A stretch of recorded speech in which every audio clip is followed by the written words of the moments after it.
Good afternoon, everybody. Welcome to the January 11, 2012 Portland Development Commission Board of Commissioners meeting. Tracy, please call the roll. Commissioner Dixon. Commissioner Mullis. Here. Commissioner Strauss. Here. Commissioner Wilhoit. Here. Chair Andrews. Here. Good. Our first commission meeting of 2012. And Commissioner Dixon, I think, will be joining us at about 4 o'clock this afternoon, but she wanted us to move forward on the agenda. So we will begin with commissioner reports, and I can report I've spent 3/4 of the last month in bed with a cold or having tried to plant myself into the snow in a ski resort, spending some time in the hospital. It was just it's been a terrific vacation. Been living it up. I can't wait to rest up from my vacation. But we hosted a lunch today for about 35 people and had a presentation from Jennifer Nolfi and the business and industry group on the cluster strategy, and it went quite well. How about you, Charles? Well, I spent the holidays enjoying the holidays, unlike you, in the sunshine in Arizona, so I don't want to go into too much of detail in that regard because people will despise me, so I'll just leave it at that. And I had a good holiday, happy to be back and to see everyone. That's fair. Spectacular. Looking forward to an incredible 2012 and to bringing more work and more jobs to Portland. That's a good one. Can you beat that, John? I can't top either one. I spent my holidays in a cold place, and I'll second Commissioner Strauss's wishes for the new year. All right. Patrick Quinton had to be called out at the last minute on some personal business, so we have Keith Witcosky sitting in as his replacement today. Keith? Okay, so at this portion of the agenda is where the executive director kind of gives a report on activities that he's been involved in and recognizes achievements and staff at the agency. And what I'd actually like to do is first talk about that we have 3 new hires at PDC, 1 new and 2 people that promotions reflect kind of an advancement of the professional development and opportunities at the agency. And I wanted to really quickly give them a chance to be recognized and give the board a chance to recognize them. And I will just kind of go in alphabetical order. The first one is Amy Aragon, who is sitting in the back in the violet coat. And Amy successfully applied and received the position of payroll accounting analyst at PDC. And real quickly, she has 8 years of payroll and HR experience, 5 of which have been at the agency.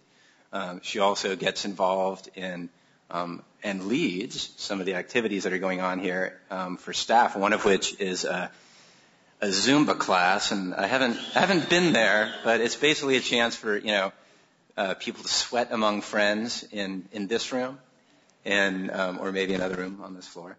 But Amy's great. I mean, I know Amy and I've worked with her, and she's always a real bright light at the agency. The next person I want to talk about also is an internal staffer, Ember Breckenridge, who's back there as well. Ember applied and, again, was selected as the Real Estate Associate Coordinator in our Finance and Asset Management Division. And a little bit of background. This is Ember's, I believe, her 10th year in the real estate business. And she's been at PDC since 2008 and most recently was a program specialist in the real estate division. And, again, Ember's someone that is a real positive influence at the agency, also gets involved in a lot of staff stuff. And Ember, I think Morgan Masterman were kind of the inspiration and co-directed PDC's 2011 Halloween performance. And she was great fun to work with on that. So I just wanted to congratulate and thank Ember as well. And the final one is a new hire. Her name is Laura Alcinas. And she is a business finance officer working with Fred Atiemo. and has a very interesting background. And I'm going to just skip over this quickly because it all comes together very interestingly. Analyst at an investment bank in New York, worked for the Peace Corps as a community developer in Moroccan Arabic, was involved with the Cascade Revolving Loan Fund as a credit analyst, spent some time in Iraq as a loan officer making loans in selected parts of the country. I guess that's the safe parts, right? And then between 2008 and early 2011, she directed the overall lending operations of a nonprofit loan fund that was targeted at Iraqi businesses. So we're very thankful to that, Lori, that you expressed an interest in the agency and that you're here. Your first day was a week ago, so you've had kind of a week to, I'm sure you're up to speed on everything, and you could give the board a presentation on how urban renewal works, right? Congratulations. Welcome. So then the other items I'll just hit on real quickly. Patrick typically talks about some of the things that he's been involved in over the last month, and I'll hit some of the highlights of the events that I was also at. The first one was on December 12th. That was the annual meeting of the Oregon Film and Video group. It occurred down kind of in the White Stag Mercy Corps building. The governor was there. It was a really good chance to be able to talk about the economic impact of film and video across the state, but particularly in Portland.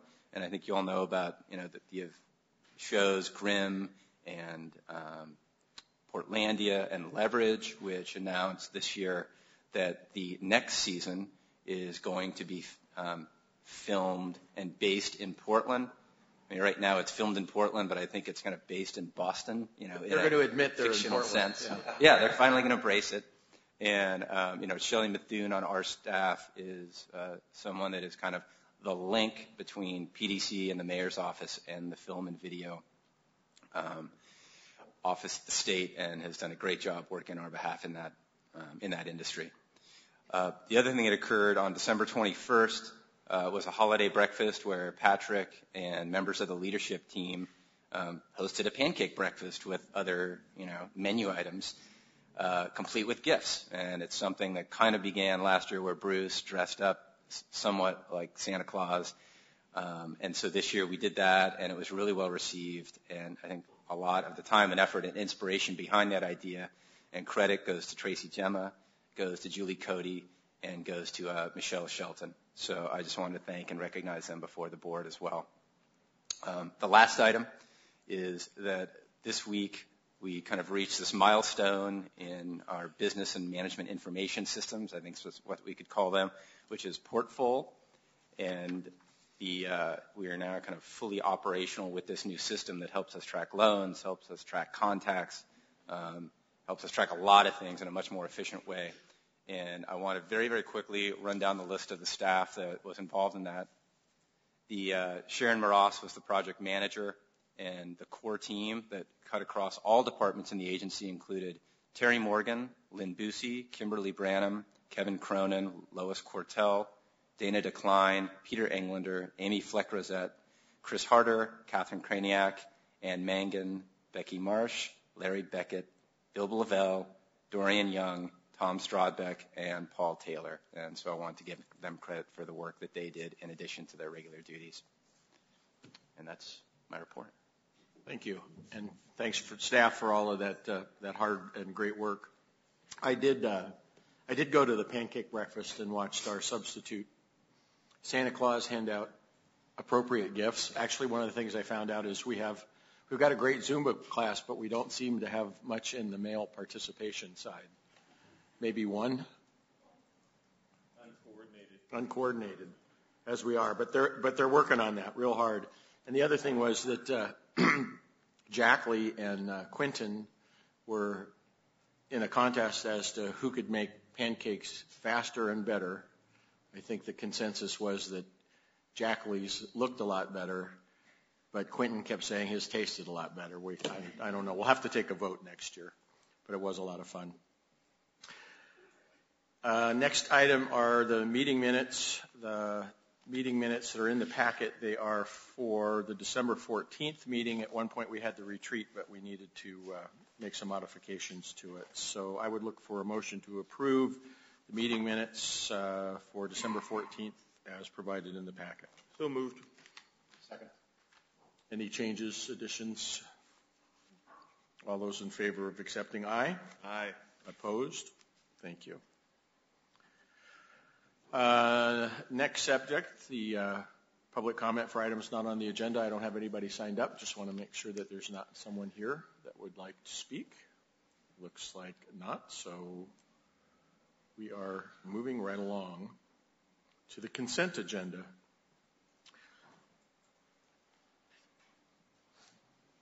Tony, actually. Consent agenda is Resolution 6912, and it is an action to designate the PDC budget officer. Usually we just move along on this, but we actually put this on the consent agenda when we thought we had a couple of other larger items. And so I just wanted to take the opportunity to say we will be designated, Tony Barnes, as the designated PDC budget officer. Julie Cody has been in the past. I've got to say that Tony has been fantastic to work with the last 3 years. He's always ready to answer any question at any time, and anybody who's worked with this budget knows that it is extremely complex, and you've got to have a lot of knowledge to be able to answer on a timely basis. So I think it's an honor that to have this position, and we're very glad to give it to you. And I also think it's a great management move on Judy's standpoint, because with the reorganization, there's an awful lot of responsibility in her position, and the opportunity to give Tony this responsibility is a great one. So I would look for a motion to approve Resolution 6912. So moved. I would second it. Any other comment or discussion? All those in favor, aye? Aye. Aye. Opposed? Congratulations, Tony. No raise. Just a title. Just like me. Just like me. We're going to go to regular agenda action item. Resolution 6915 and Resolution 6914 authorize Executive Director to approve fiscal year 2011-12 budget amendment number 2 and enter into an intergovernment agreement with OMF for the Veterans Memorial Coliseum renovation project. Peter Englander, Kevin Brake, and Mr. Barnes. So I think I'll just open this one. I think you all know I have spent a considerable amount of time personally on this particular project, and it's unbelievably complex. There is a summary 9 pages long of the legal actions that need to be decided to be able to get this done, and a large number of them have, but a few of them haven't. And we had some revisions to the packet today because we were still working out some of the details with the city as late as yesterday afternoon. But I'm pleased to say I'm very happy with how the agreement turned out, and the project is moving forward. Everyone at the table, and there are a lot of people at the table, OMF, Mayor's Office, Pam, Portland Winterhawks, PDC, and everyone's attorney, in addition, continue to be committed to see this project through. Everybody believes that it's very, very important, but there are some difficult decisions that need to be made, and it's not always easy to do in a very timely manner. We have been meeting since second week of December for 7 hours a week. The city staff internally and with the participants, and that's just the face-to-face time. That's not the reading the documents, the phone calls to get clarification, and then kind of the subcommittees that get together to discuss particular topics. So tremendous time and effort put in this, and I appreciate that from you, gentlemen. With that, it's yours. Thank you, Chair Andrews, members of the Commission. First of all, thank you very much for your leadership. It's been a real privilege to work with you on this project, and you have taken a very significant and personal role in it. Today, I am Peter Englander, by the way. I'm the Central City Manager here at the Portland Development Commission. I am here with Kevin Brake, Senior Project Coordinator on the Veterans Memorial Coliseum project, and Tony Barnes, your new budget officer, who is going to After Kevin talks about the intergovernmental agreement, we'll talk about the budget amendment. I hope that you would agree that this is a significant, very, very significant step towards the renovation of Veterans Memorial Coliseum, yet it is a very measured one, and I think that the intergovernmental agreement between the Portland Development Commission and the City of Portland reflects that. With that, Kevin, why don't you go ahead and with the presentation, and then Tony can follow on with the budget amendment. Thank you. Thanks, Peter. Chair, board members. So today I'm going to cover for you an overview of the scope of the Veterans Memorial Coliseum project, the funding sources available for the project, the necessity for the redevelopment agreement, as well as some early investment requirements, and then Tony will cover for you the budget amendment required for the OCC URA. So the Veterans Memorial Coliseum hosts over 400,000 people a year, and it has a strong focus on community events and amateur athletics. The building was listed on the National Register in 2010, and retaining the elements of the bowl and the box became key criteria for redevelopment of the facility. Portland Winterhawks, Portland Arena Management, the Office of Management and Finance, and PDC have been engaged in negotiations to finalize the redevelopment agreement with a term sheet approved by City Council on November 17th of last year. Private investment has always been a key criteria for redevelopment of the facility, and we have in our partners, the Winterhawks, the opportunity to bring up to $10 million into this project, which is a significant part of our $30 million budget. The Veterans Memorial renovation and enhancement is gaining widespread support from the veterans community, and we had a veterans focus group last night to update the veterans on the status of design, as well as to get additional input on the progress on the project. The project team is exploring potential to solicit additional private investment to further enhance the Veterans Memorial Gardens portion of the project.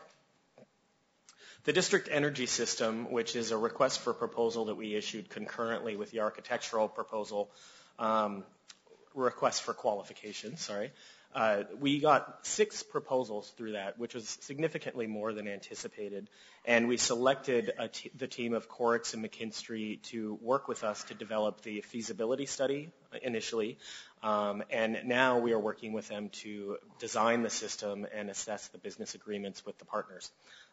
It's a pretty exciting potential. It moves a significant amount of capital to be determined at this point, but up to $1 million out of the capital improvements budget.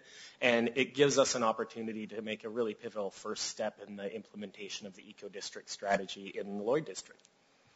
At this point, one thing I want to highlight for you is that the LEED certification goals for the project are challenging given the budget available. The city's requirement for LEED is gold. Ours is silver. In any instance, we're identifying a fairly significant budget gap to achieve a LEED gold or silver certification, but we have several strategies that we're pursuing now with the city and with our partners to close that gap and achieve the highest level of sustainability possible within the project. So the scope of the project, at least the preliminary scope at this point, involves Memorial Gardens restoration, which includes a fountain upgrade and the 2% for art installed, an art installation within the Memorial Gardens. Concourse improvements including concessions, restrooms, and lighting. Mechanical, electrical, plumbing system replacements. Event level improvements including locker rooms, offices, and conference rooms. Improved accessibility and ADA accessibility. Replacing the roofing system, and district energy system coordination. The final scope currently is being resolved by the VMC, the Veterans Memorial Coliseum Steering Committee. We are looking at having a final scope and base project within the next 2 weeks that aligns with the available resources. Several items that I've listed for you are alternates that will be completed if we don't utilize the 20% contingency in the project. We're going into the project with a fairly high contingency to assure that we do not have significant cost overruns that outstrip the budget. So project funding available has been identified at $31,475,000. This is comprised of $17.1 million in PDC tax increment finance from the Oregon Convention Center Urban Renewal Area, up to $10 million in private capital from Portland Winterhawks hockey franchise, up to or possibly more than $4 million in historic tax credits, but $4 million is a fairly conservative estimate. And energy incentives in the range of $375,000, and those are comprised of incentives from the Energy Trust of Oregon as well as ARRA funds, American Reinvestment and Recovery Act funds for energy improvements. So we're currently engaged in, as the chair said, negotiating a redevelopment agreement. We've made substantial progress. Most of the business terms are negotiated. This will be in line with the term sheet that was adopted by City Council in November of last year. One thing to really highlight is Portland Arena Management, the operators of the facility, have volunteered to play the role of construction managers on the project. This is a significant amount of risk on their behalf, and it also is going to result in no cost to the project because they're doing this at no fee. Let's see, the Portland Winterhawks, obviously their investment is a major portion of bringing the project forward. So this is a complex agreement. It has many moving parts. We are looking at a historic tax credit financial transaction closing in March or April of this year. We are looking at bringing the redevelopment agreement to City Council late February or early March of this year. And let's see. Yeah, and some of the parallel agreements, just to highlight for you. There is an operating agreement with Portland Arena Management that may need some minor amendments to facilitate historic tax credits to bring into the deal.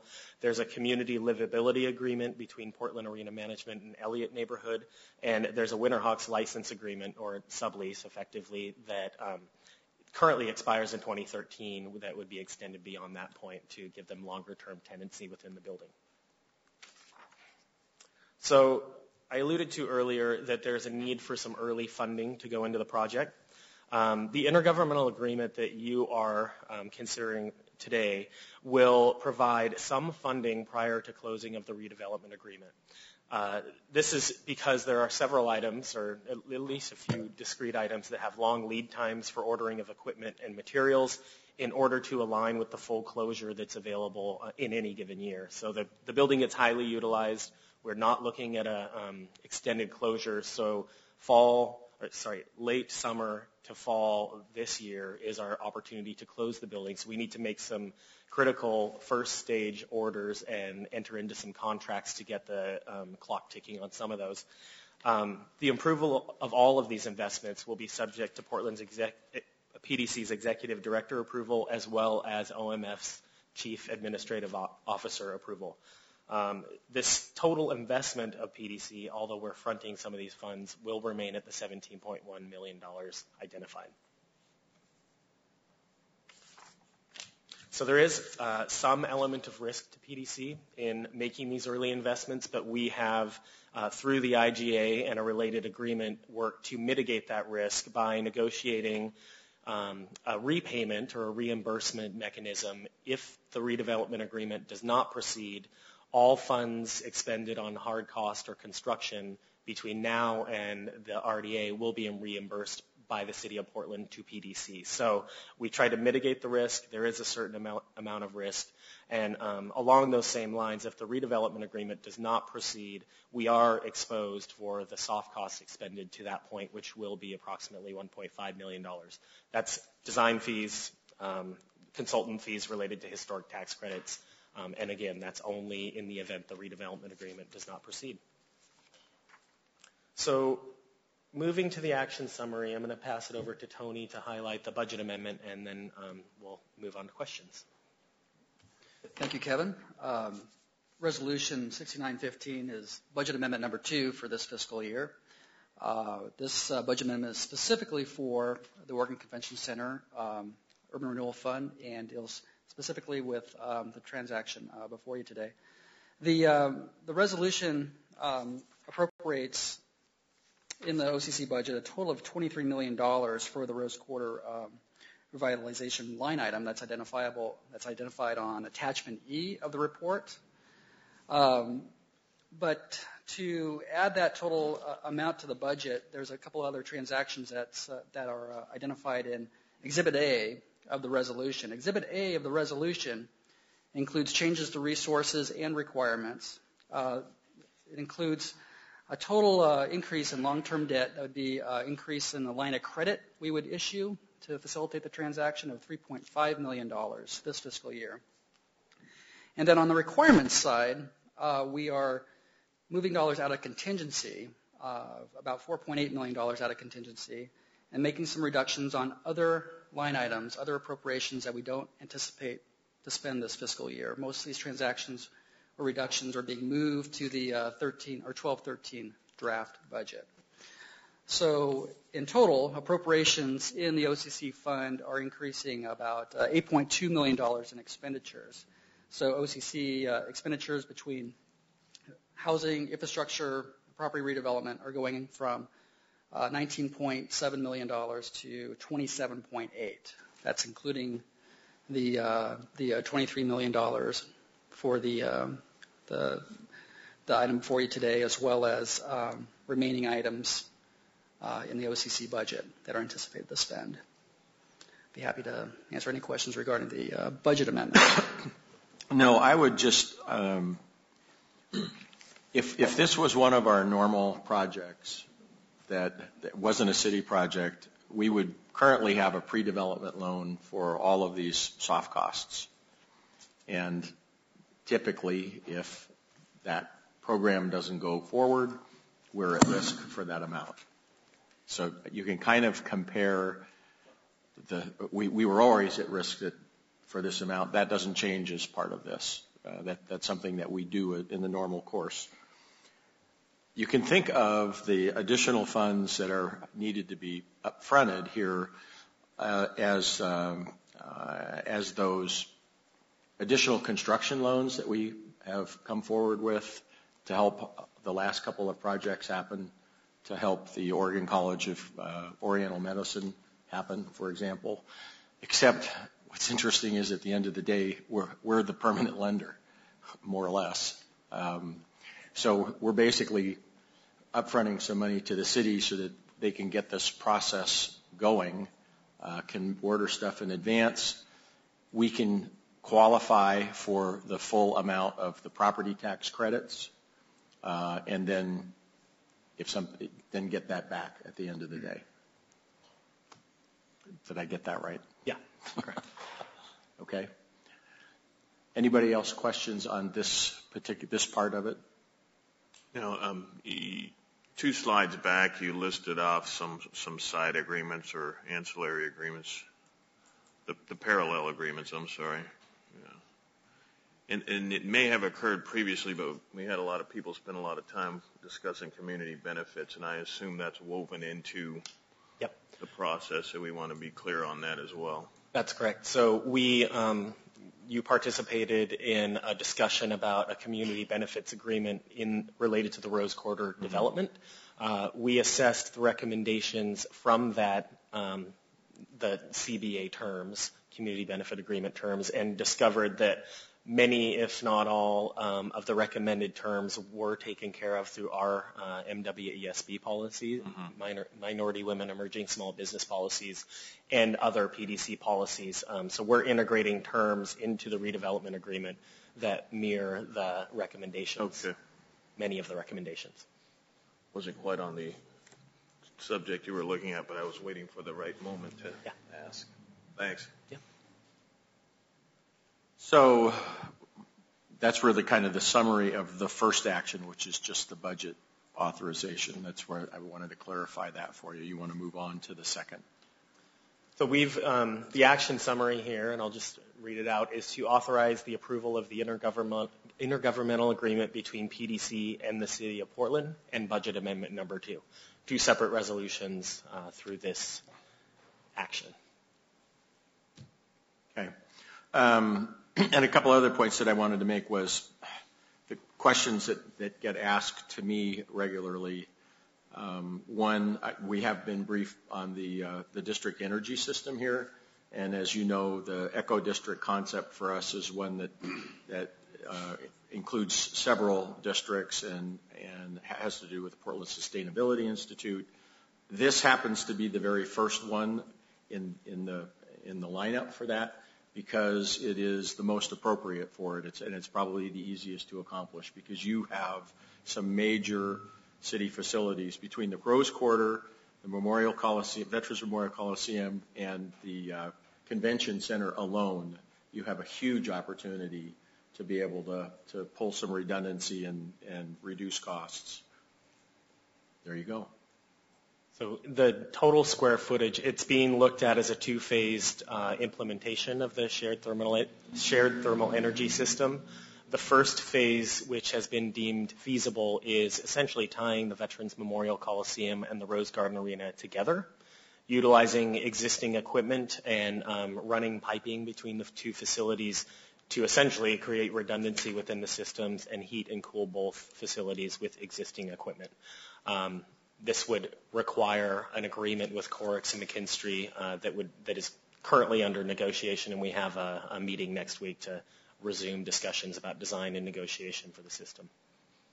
So who's going to own all that equipment, and is a utility fee paid from the city back to the new owners? So the current scenario being discussed is Corix would own and operate all of the equipment. Portland Arena Management currently pays the utility bills on both the Veterans Memorial Coliseum and Rose Garden Arena, so they would be the power purchaser. So does that answer your question initially? Yeah, so are they going to, who owns the equipment now, and how will Corix suddenly take ownership of that? Portland Arena Management owns the equipment within the Rose Garden Arena. We are currently negotiating business agreements, so we don't have finality on the transaction of purchasing equipment, but conceptually it would involve Corix purchasing the equipment from the Rose Garden Arena and then operating it and selling the power back. And is there a rate structure that's already been developed, or is that still to be worked out? We're working on that now, so that's really one of the critical next steps. We've determined feasibility. We are working on establishing a rate to assure that ratepayers are willing to pay the rate. It may be feasible, but we want to make sure the rates are acceptable to the purchasers. So we're not actually approving that going forward until the rates have been agreed to? Is that what There's some more due diligence to do at this point. Great. Thank you. Yeah. And just to sort of the follow-up is that Phase 2 would involve extending the system to the Oregon Convention Center and really tying all three facilities together, and then utilizing, again, existing equipment within the Oregon Convention Center to create a loop between all three facilities. And who owns the equipment that's in the Oregon Convention Center? The Oregon Convention Center does. So, I see. yeah. Okay. So we're working with Merck and Metro leadership on moving it through a decision-making process over there for the Phase 2 project. So this is really informational at this point, but it's again, it shows you how there's one little added layer of complexity here, because the design has to incorporate the ability to do this, and yet have the flexibility to survive if it doesn't. But we're taking it into consideration because it's been an important project, the overall, for the commission, and this is the one that's first in line.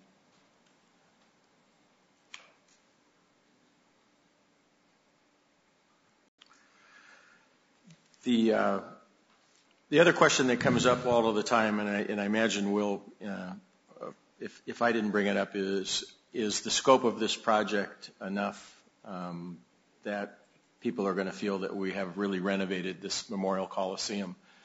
And I use actually the Portland Winterhawks contribution here as the barometer. They are making a $10 million commitment, or close to a $10 million commitment anyway, to provide an investment in the facility, and from day one they made it known that they're not interested in just spending $10 million on fixing up a city-owned facility, that they expect that $10 million to create a better fan experience, a more comfortable fan experience, and that it will increase amenities. And that's really, to be honest, where the bulk of the shine, the fun stuff that we're going to see that will come from this project. And it would be easy for me to say at any level that it's a better project, but to know that they're willing to make that level of investment, to me, makes me comfortable that we'll be proud of the Veterans Memorial Coliseum when it's completed. And I think that's spectacular. You mentioned that it's going to be up to $10 million of investment. Why do you put the caveat up to $10 million? Want to answer that one? Well, we don't have the commitment yet, and I think that the chair just described how they're going to use what our final scope is as a barometer. So I think we'll get there based on how we help mediate the tension and the creative tension around making sure that we have a facility that's going to operate for a significant period of time beyond these improvements, and then create the fan experience that the Portland and Winterhawks are looking for, and that's an experience that will benefit all the events that happen at this facility. So I think that they're being very careful and smart about how they make sure they put that out there until we know what the scope is. And that's been the creative tension between the kinds of items that we have in the scope, and we're striking that balance, and we're constantly talking about what that balance is. You all also mentioned that Pam was going to donate their services to the construction management, which is quite spectacular, and I think we should all be very appreciative of those efforts.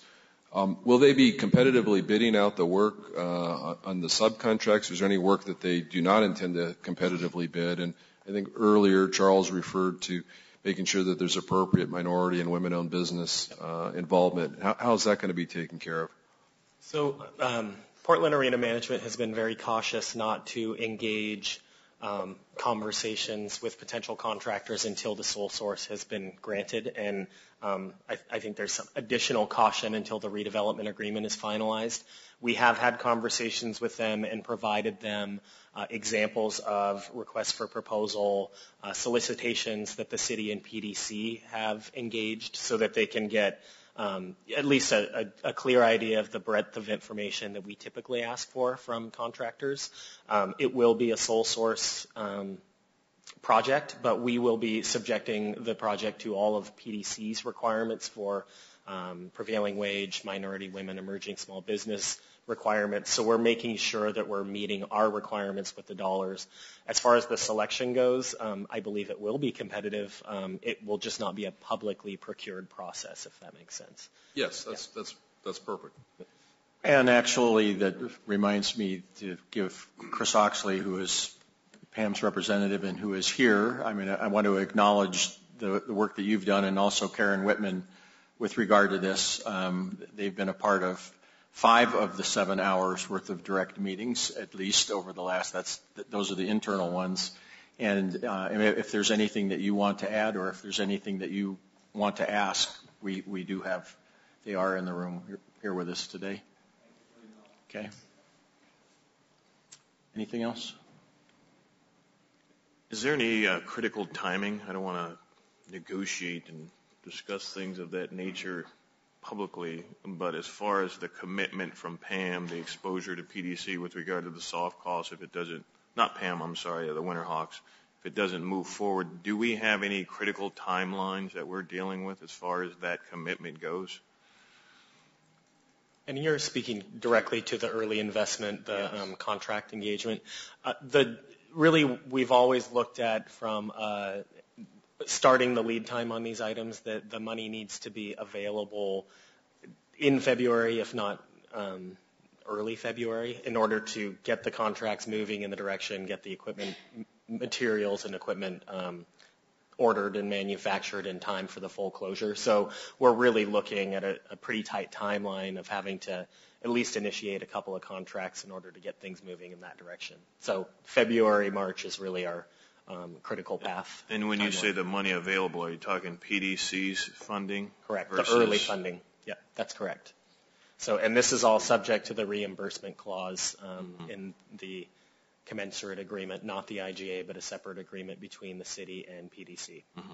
And then this IGA also has to go to City Council. Yeah. They have to accept. So we're the first step in terms of that process. Okay. Thanks. Mm-hmm. John?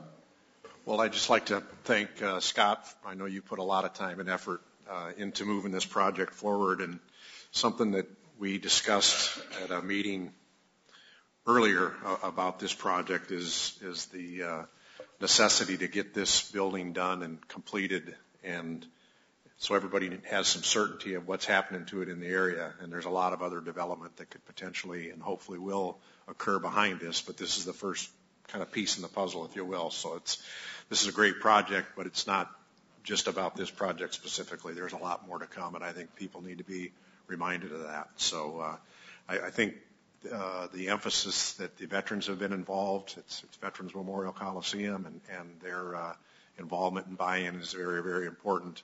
And then obviously the improvements for the Winterhawks and their fans are very important, but it's my understanding that there's going to be improvements in the public meeting spaces, and those areas will be improved and continue to be used for high school graduations and other events that the public that aren't necessarily hockey fans will be able to take advantage of as well. So I think it's a great project. I think we've got a little bit of upfront risk, but I think it's worth taking for what's on the table, and I'm sure it's going to come together. So thanks to everybody for your hard work on this.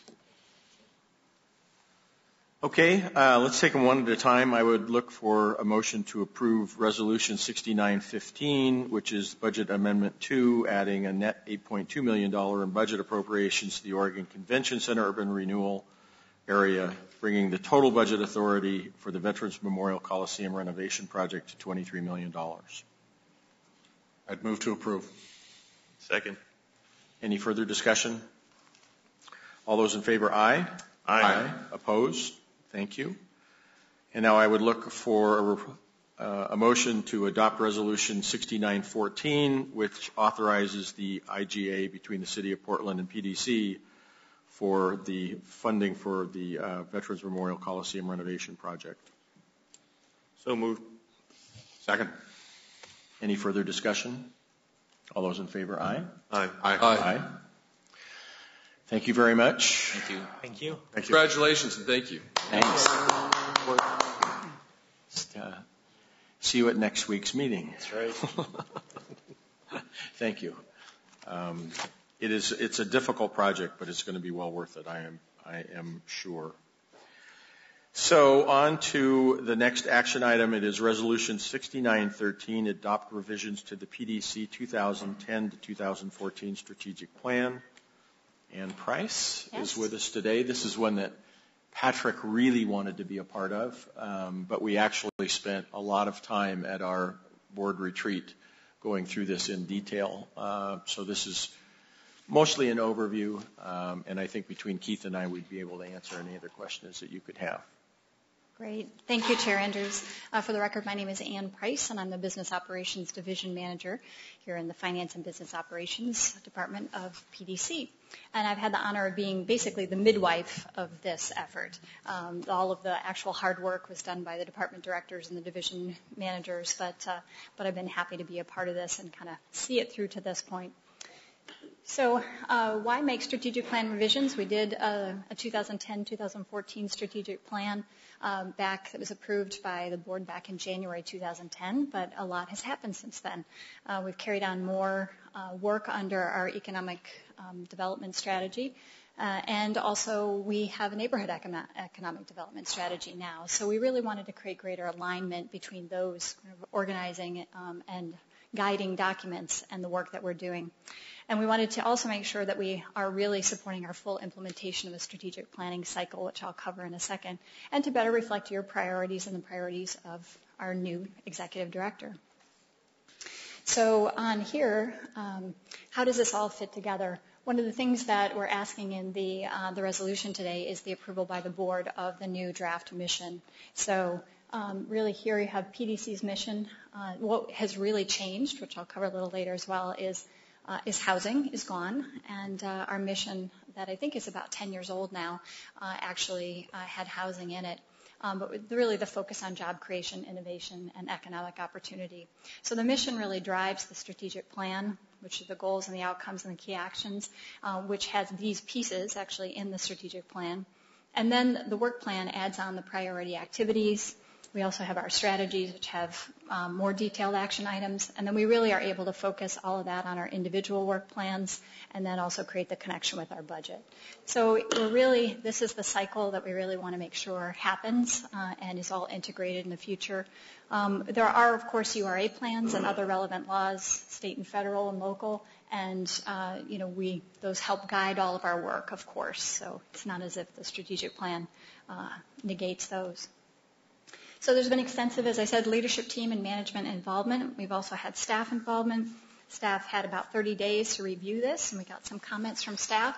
We talked about it extensively at our all staff, and also the managers themselves involved their folks. And as Chair Andrews mentioned, you guys had a detailed board retreat on this December 5th, and had some really great discussion there.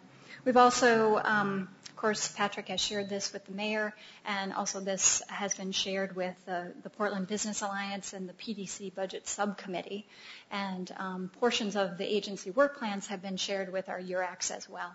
So we think we've kind of gotten it out on the street and gotten some good feedback. So the main changes are, as I mentioned in the previous mission, we had housing, so we've taken that out, really focusing, as I said, on job creation, innovation, economic opportunity. So we tightened it up. We only have a mission now. We used to have a mission and a vision, but we now have a visionary mission. So that's what we have, one piece instead of two. Also, the goals are pretty much the same, but we decided to take sustainability out because really we feel now it's really embedded into all of our work. So it is now really throughout all of the different goal areas, and then just created a special emphasis on social equity. So that's the really only change in the goal language. And then there are some key strategic changes to the outcomes and the key activities. Really, this is a slide that you saw previously when we had our retreat, but just to focus a little bit. So here are just our 5 goals represented graphically, and here are the key outcomes for each of the goals. Not much has really changed in the area of the economic growth and competitiveness. Obviously, the focus on jobs. We did add sustainability to this goal area, and we also moved resource development from that goal to effective stewardship, which you have in the document. Under our healthy neighborhoods area, we removed housing. That was in there before. But the particular focus now, this goal and the key outcomes and key actions were significantly revised, especially to implement the neighborhood economic development strategy. So lots of changes here, more focus on providing general business support, and this new concept of community capacity. So it was really a major change there. Our Central City goal, we actually did, after our retreat, we made some changes to the language that leads into the Central City goal on page 7 of the document. I know you all had some questions about what did Central City really refer to, so we tried to put some anchoring in there so it didn't, to the general reader, it's clear that it's not just the downtown core, but it also covers our other urban renewal areas on either side of the Willamette River. So in the Central City area, this has been updated, but still, of course, emphasizing a focus on jobs, urban innovation, and regional assets, and integrated sustainability throughout it. So those 3 goals together really help focus on jobs, and that's a better alignment between those goals and clear focus on that area. Our fourth goal, social equity. This one is essentially a rewrite and focuses on implementation of the neighborhood economic development strategy. It used to be broader. There are a lot more key actions in there, a lot more detail in there, and focus more on the economic outcome. Another area that this focuses on is internal alignment, which I think is key to really make sure that we're walking our own talk here as an agency. So social equity is kind of, you see here with the dotted line outside, it's sort of the vessel that holds all of our work. And then the 5th goal, effective stewardship, covers our internal actions, our people, our effective governance, and our stewardship of both all of our people, our resources, our fiscal responsibility, and fiduciary duty. So, and this is where we actually put the resource development work into our stewardship effort. So, and again, we're more specific there as well. So all of that together covers the 5 goals and the main changes that we've covered. So today's requested action is to approve the resolution. It adopts the strategic plan that you have in Exhibit A, and for members of the public who arrived earlier than I did, there are copies of the strategic plan on the public table as well now. It does redelegate the authority for implementing the key actions to the executive director, so that's standard, but and the fourth bullet there, it actually indicates again, a lot of this was carried forward from the prior resolution, but that the goals and outcomes, if there are any changes, need to come back to you all for approval. And then it recommits our effort to provide to you an annual performance report. Those are really the pieces of the action today. So the resolution is Resolution 6913. Any questions? 6918. 6913. I'm looking up there. Oh, there you go. There you go. 6913. You got the typo. There you go. Yeah, I can do that there. Yeah, 13. The one question that I had for Patrick was explaining redelegating authority to the executive director to revise key actions as necessary. And if I understood him correctly, what he said was that there was nothing in the old policy that either required it or didn't require it. In the new strategic plan, we have goals, then we have outcomes, and then we have key actions. Yeah. And he doesn't think, and I agree with him, that it's necessary to come back every time we want to change a key action to come back to the board with it. They're all programs and activities that we're discussing and improving anyway. So he just wanted to make it clear that within that plan, they wouldn't have to come back to the board and get board approval to make those changes. That was my only question with it. John, did you have any? We'll acknowledge Commissioner Dixon. Looks fine. Good to see you. Happy New Year. Happy New Year. Thank you. Sorry for my being a little tardy, but I couldn't get here until now. So Understand. Yes. Any questions or thoughts in terms of this particular item? No, I think it makes complete sense, and I thought it was time that we kind of changed it because it's been feeling like that's where we've been going for the last year. So it makes complete sense to me. Yeah, there's definitely greater alignment now. Yeah. Thank you. Commissioner Strauss? Nope. Thanks so much. Commissioner Wilhoit? Another note. No, it was a good process to be part of when we had our retreat and we focused on the objectives and tied them to action. And the fact that we're going to have reporting on the plan will be good for us internally to keep us focused and good for the public to see what we're saying we're going to do and what we've actually done. So I like the plan. It's a living plan of action. So it's a good plan. Great. Thank you. So I would look for a motion to approve Resolution 6913, adopt revisions to the PDC 2010-2014 strategic plan. So moved. Second. Any further discussion? All those in favor, aye. Aye. Aye. Opposed? Thank you. Great. Thank you Thank for you your hard so work. much. Thank you. Patrick will be pleased. King Quinton. I want you to note that we're 20 minutes ahead of time here. That'll be lost. That will be lost, he says. Okay, the next item is also an action item. Resolution 6916, authorize an additional grant to Oregon Entrepreneurs Network in the amount of $200,000 to support the Portland Seed Fund. Chris Harder and Jared Wiener. How are you? And we may be joined by Angela Jackson from the Seed Fund as well. She should be here right around this time, but given that we're a little ahead, I've turned back around and she's there. I may call her up. Commissioners, thank you for the opportunity to present this today.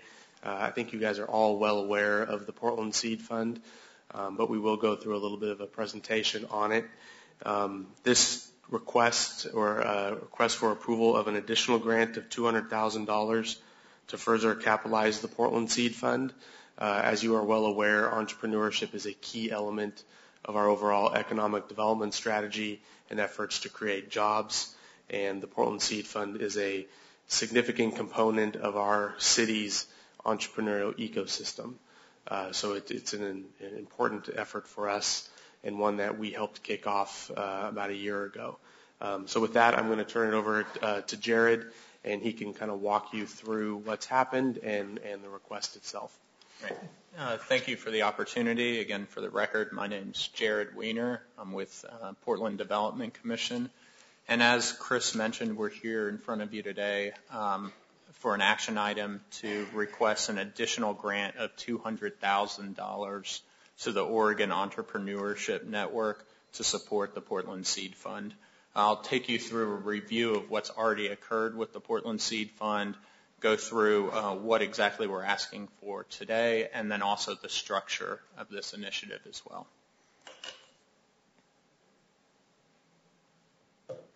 So, as many of you know, we came before you in April last year to ask for $500,000 in funding for a grant for the Portland Seed Fund. This grant in the agreement, it was required that the seed fund get a 1-to-1 match from other investment opportunities. They've actually exceeded that amount. They're up a little bit over a 3-to-1 match now, and those other investors have brought the balance above $2.1 million. And those investors include both public and private entities. It's over 20 angel investors, as well as $750,000 from the City of Oregon and Oregon Growth Account, which is the state. And that's an aggregate $750,000 from the public sector, in addition to PDC's portion of it. The Portland Seed Fund has invested $225,000 already in their first class of investments. They completed that in November of last year. That's leveraged additional private investment of $2 million as of the end of 2011. And what that goes to show is that these firms are not relying only on the seed fund. They're able to get other resources as well. And that first class was made up of 8 firms. Over here on the right of the screen, you'll see the 8. You may remember that Audio Name's CEO came in front of the board in the fall of last year to speak. And these firms have shown quite a bit of success. This is the first of 4 seed fund classes that's occurred. They plan to have at least 3 additional ones, and then also to use some of this investment for follow-on investment for these firms as well. Their initial investment is generally $25,000 into each firm. I think you'll see that there's 8 firms and $225,000 here. So there was one firm that actually exceeded that, got $50,000. And then they also have the ability to do follow-on investment as well. So just to clarify on that particular slide, sure. When you're saying leverage private investment, the firms that we gave $225,000 to after we funded them, they were able to privately raise another $2 million. Correct. That's correct. And that $225,000 is a combination of not just Portland Development Commission, but all seed fund revenues. A third of which is private. Right. Mm-hmm. So the fund is currently a little over $2.1 million now. This grant is the request for this grant will add $200,000 to that, which I've labeled the PDC 2012 grant amount. This is in the general fund's budget for this year, and it's expected that additional investment in the Portland Seed Fund will take the fund balance over $3 million. So we expect that this will leverage additional investment from both public and private entities.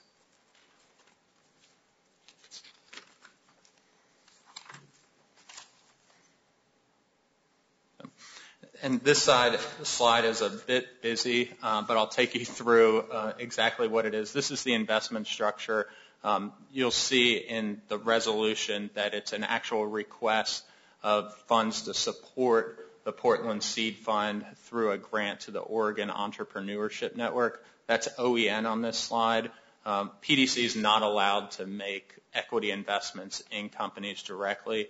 So what we have to do here is we have to grant the funds to an intermediary, which is OEN. They'll put the funds in a trust account, which then becomes a limited partner. Those funds, along with other funds from other limited partners, will go into the Portland Seed Fund, which is managed by the Bridge City Management. Those funds will then be dispersed to the companies.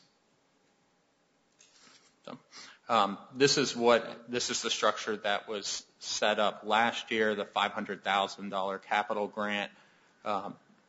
They were asking to use the exact same function. This time it would be $200,000 in addition to the $500,000 that was leveraged last time.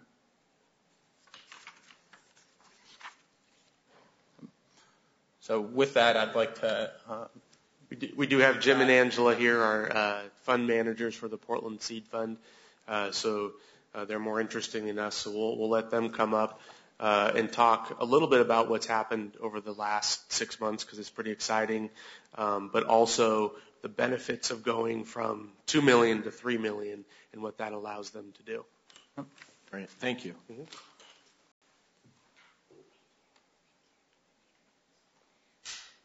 Hello again. Good afternoon again. Welcome. Thank you for having us. Local color, would you like to? We can regale you with some great stories. We're very proud of our portfolio. We'll just give you the short update from the trenches and take any questions or comments or suggestions if that suits you. Great. Okay, great. So we made the investments on July 19th is when we announced our selection. So technically the investments went in late July, early August probably. We embarked on a 90-day incubation program as planned. We overall feel that went even better than anticipated.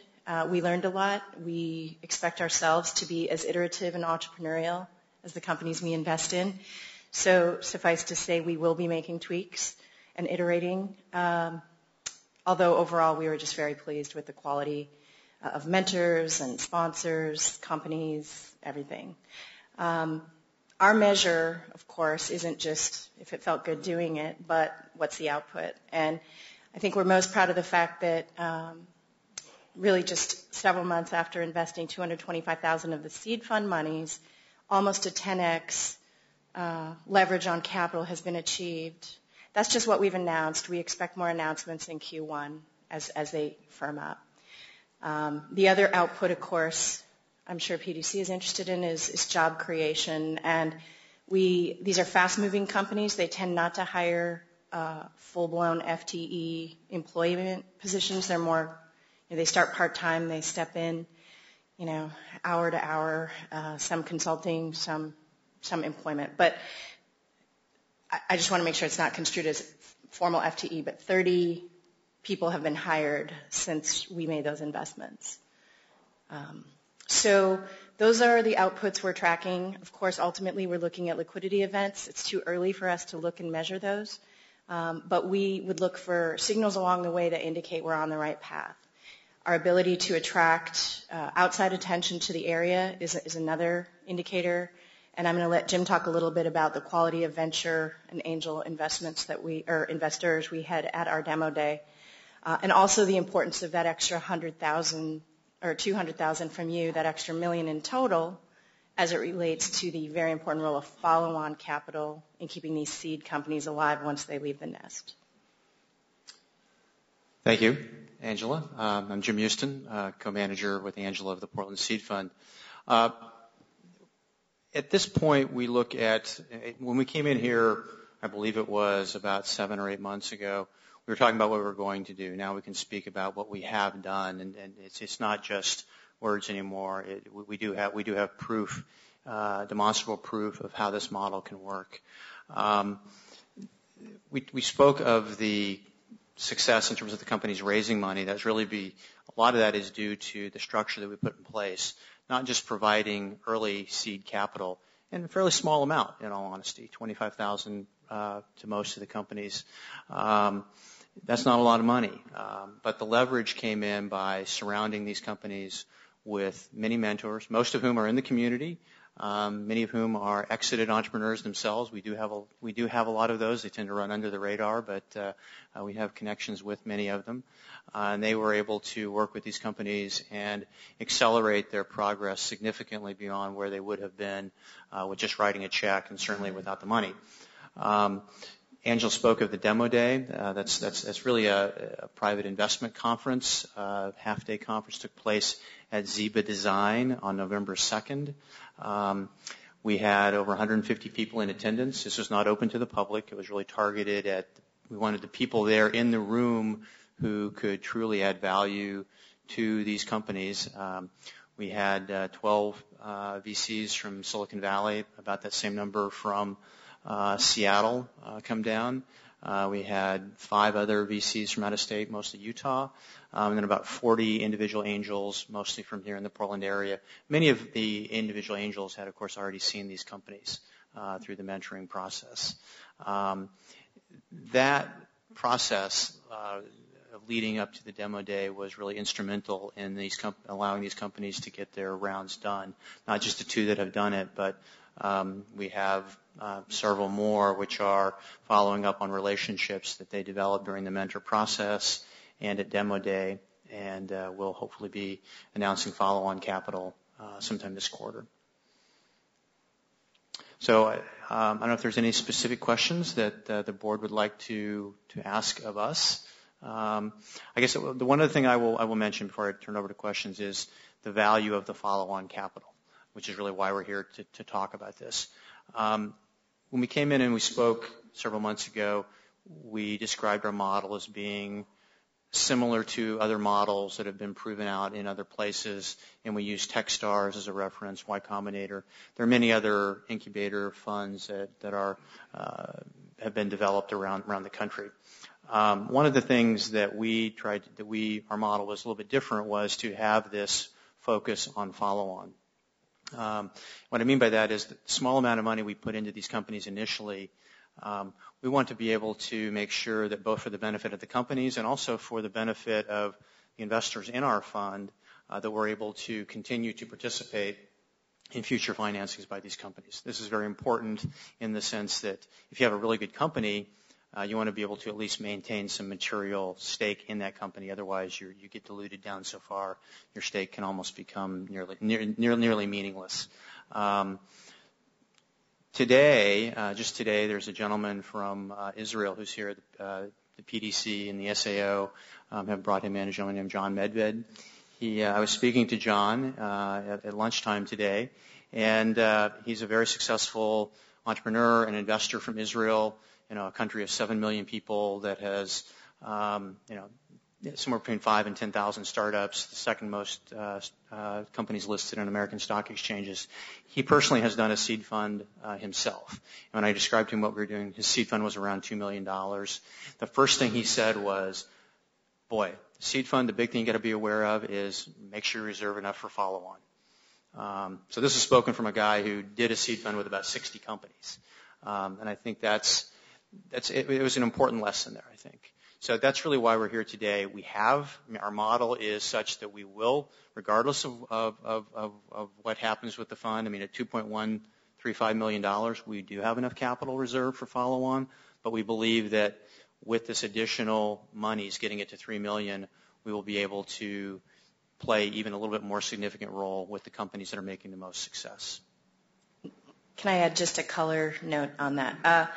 The Oregon Growth Account initially gave $500,000, and we didn't ask for this, but they were concerned that we were raising too little to execute. And to inspire us to raise $3 million instead of $2 million, they sweetened the pot with a $250,000 sweetener, is what we call it.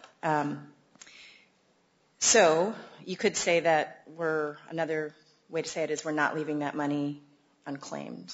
We want to raise as much as we possibly can to do the job right, and it's really with the support of a great staff at PDC, great leadership, wonderful private investors who also believe that this is the best way to achieve growth that we've been able to quickly get this done. I had just a couple of questions. One, at how many of the initial firms were able to How many did it take to get to the $2 million of extra? I think were there 8 or 10 in the first class? 8. And were there 2 or 3 that actually got the $2 million? How many of those were all 8 of them? 2? Two have announced follow-on raises. Right. There's more in the works that and that's what you were alluding to. And I should mention that 2 of the companies have explicitly, they're following a strategy where they're not planning to raise additional capital. They actually are generating revenue now, and at this point they don't plan to raise additional capital. That may change for either or both of those companies. But success, I want to make clear, follow-on capital for these companies to raise, that's not success in and of itself. It allowed getting that $1 million or so for these 2 companies, for each of them, it gives them now a much greater chance of long-term success. But that's not in and of itself. That's not success. So when would you next expect to have the next class, and would it be the same size investment and the same kind of numbers? Well, that's very exciting. We just keep rolling. So we are recruiting our next class right now. The deadline was Monday. So we've received a bevy of quality applications, and we're already making arrangements to start first interviews. Our fund's goal is to invest in 25 to 30 of these companies over the 2-year active lifespan of the fund. And then to make it an actual strategy and not a one-off, it requires us raising a second fund. This is something we will start on around September, October of next year. And for some of the reasons we referred to earlier about logistical challenges with the super small fund, we are targeting that as a $5 million fund. And we've already started to have conversations with public and private interests who are very interested because, frankly, it's a very efficient and effective way to immediately generate economic returns. And they want to be at the table. Before I pass it on for other questions or comments, I do want to point out that both this contribution and the first contribution are actually general fund money. This isn't TIF eligible because it's not in a particular district, so we're not in trouble. We're covered.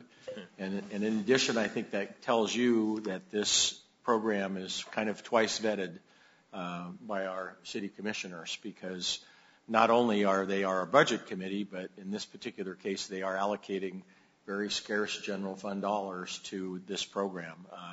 And so they've got a lot invested in it. We just get to be the happy conduit, really, at this point. So with that, John?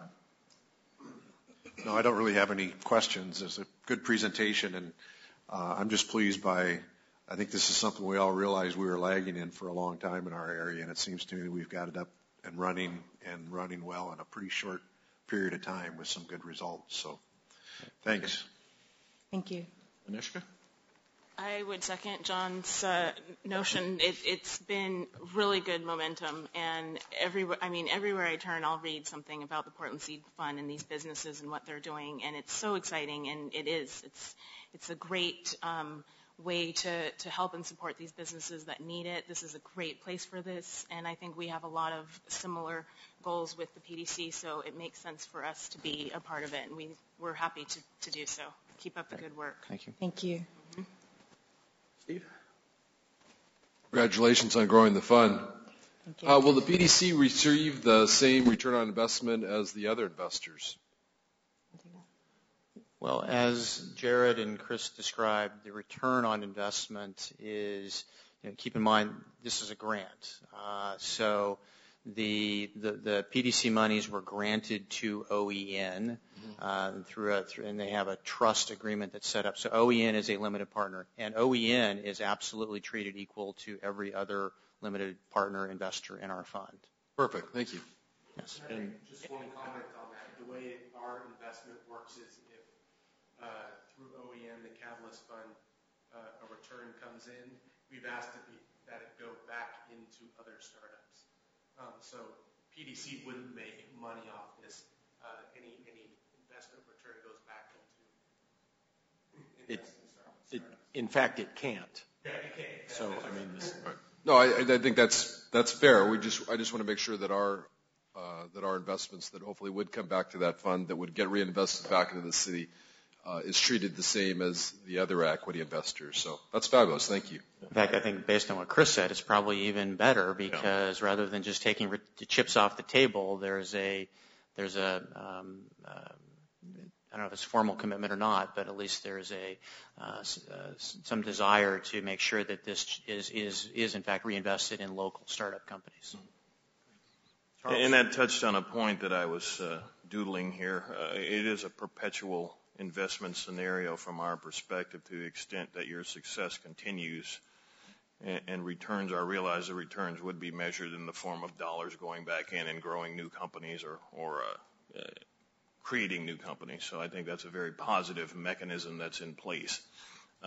As far as the role, that the fund has with regard to the companies that are being invested in, what voice and what role does the fund play?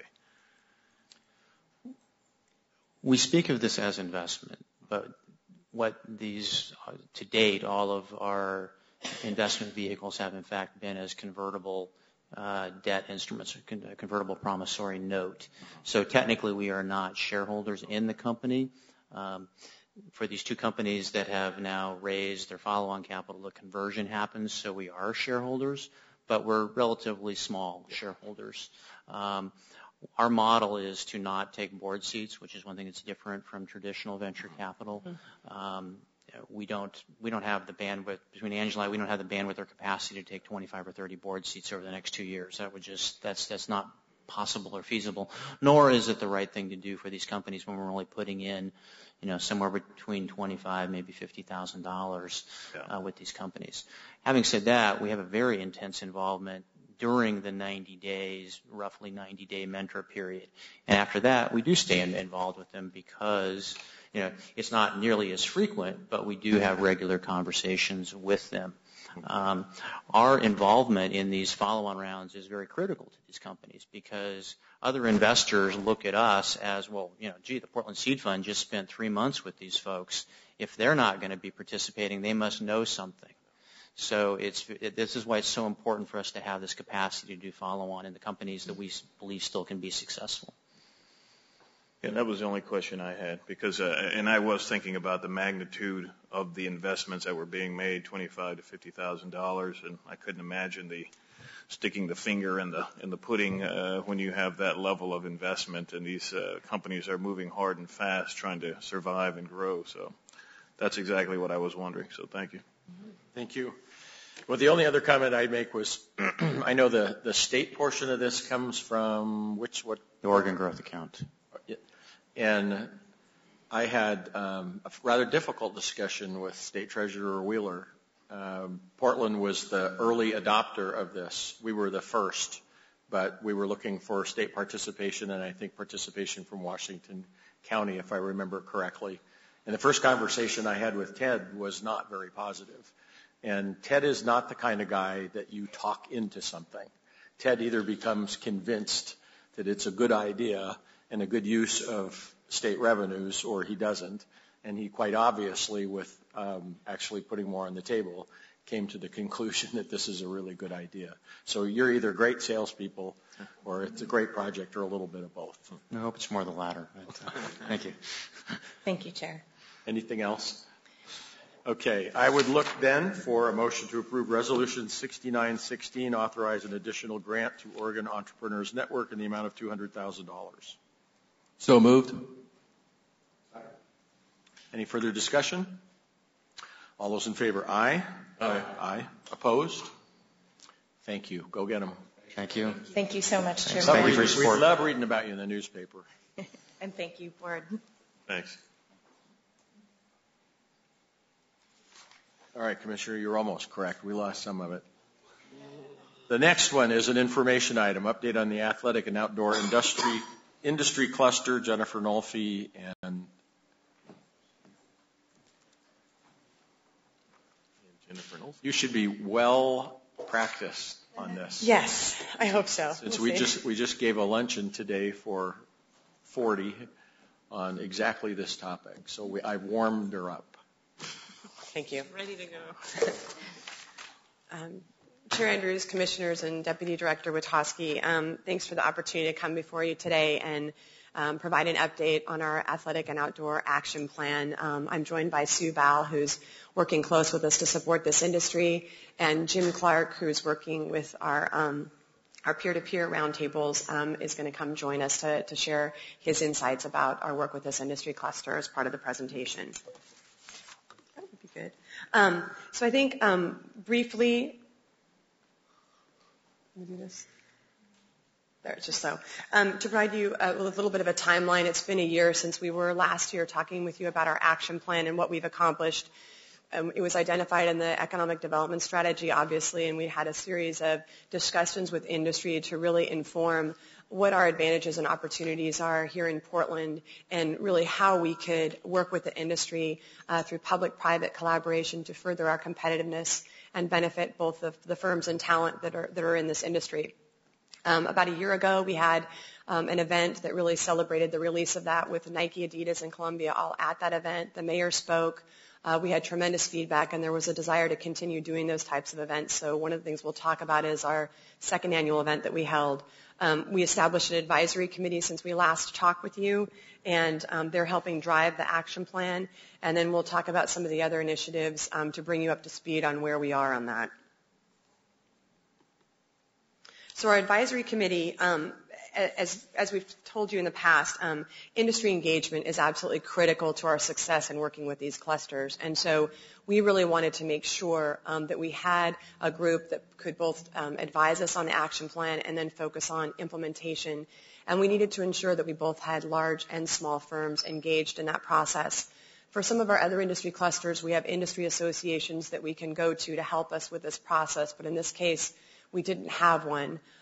We do work closely with the Outdoor Industry Association, which is the National Trade Association, but at this time they don't have a local presence here. So you can see we have a fairly influential group of people here, Columbia Sportswear, Nike, Yakima, Icebreaker, Jerry Heinlein, who was the former CEO of Yakima, and then Gordon Seabury of Horny Toad now. And it's important to call out that both Peter and Gordon were previously on the OIA board, currently serve on the OIA board because we wanted to have that direct dialogue with their board. And Jim Clark has also served on that board as well. So this is just reinforcing the tremendous economic impact of this industry in terms of the jobs, very high wages. There's a significant number of people employed not only by companies but also service providers to the industry as self-employed contractors, deniers, and everything. And then the footwear patent number really speaks to our leadership and innovation in this area. So bringing you up to speed on kind of where we are and accomplishing our action plan, our advisory committee identified 4 or 5 pillars of our action plan. And I'm going to walk through 3 of them and turn it over to Sue to talk with them about a couple of them as well. So the community branding piece, there was tremendous interest in really positioning Portland and having it recognized as the global A&O hub for the industry. That was the vision statement that our advisory committee articulated. And so they really focused on the opportunity of having the Outdoor Industry Association annual event here in Portland, which was held in October. We had 450 industry executives here in Portland. It was a tremendous opportunity to showcase Portland and the talent that we have here, the companies. We were instrumental in getting that show to Portland, to return to Portland because it had been here in 2007. And then developing a film that we'll show you later that was showcased when our executive director, Patrick Whitten, made welcoming remarks.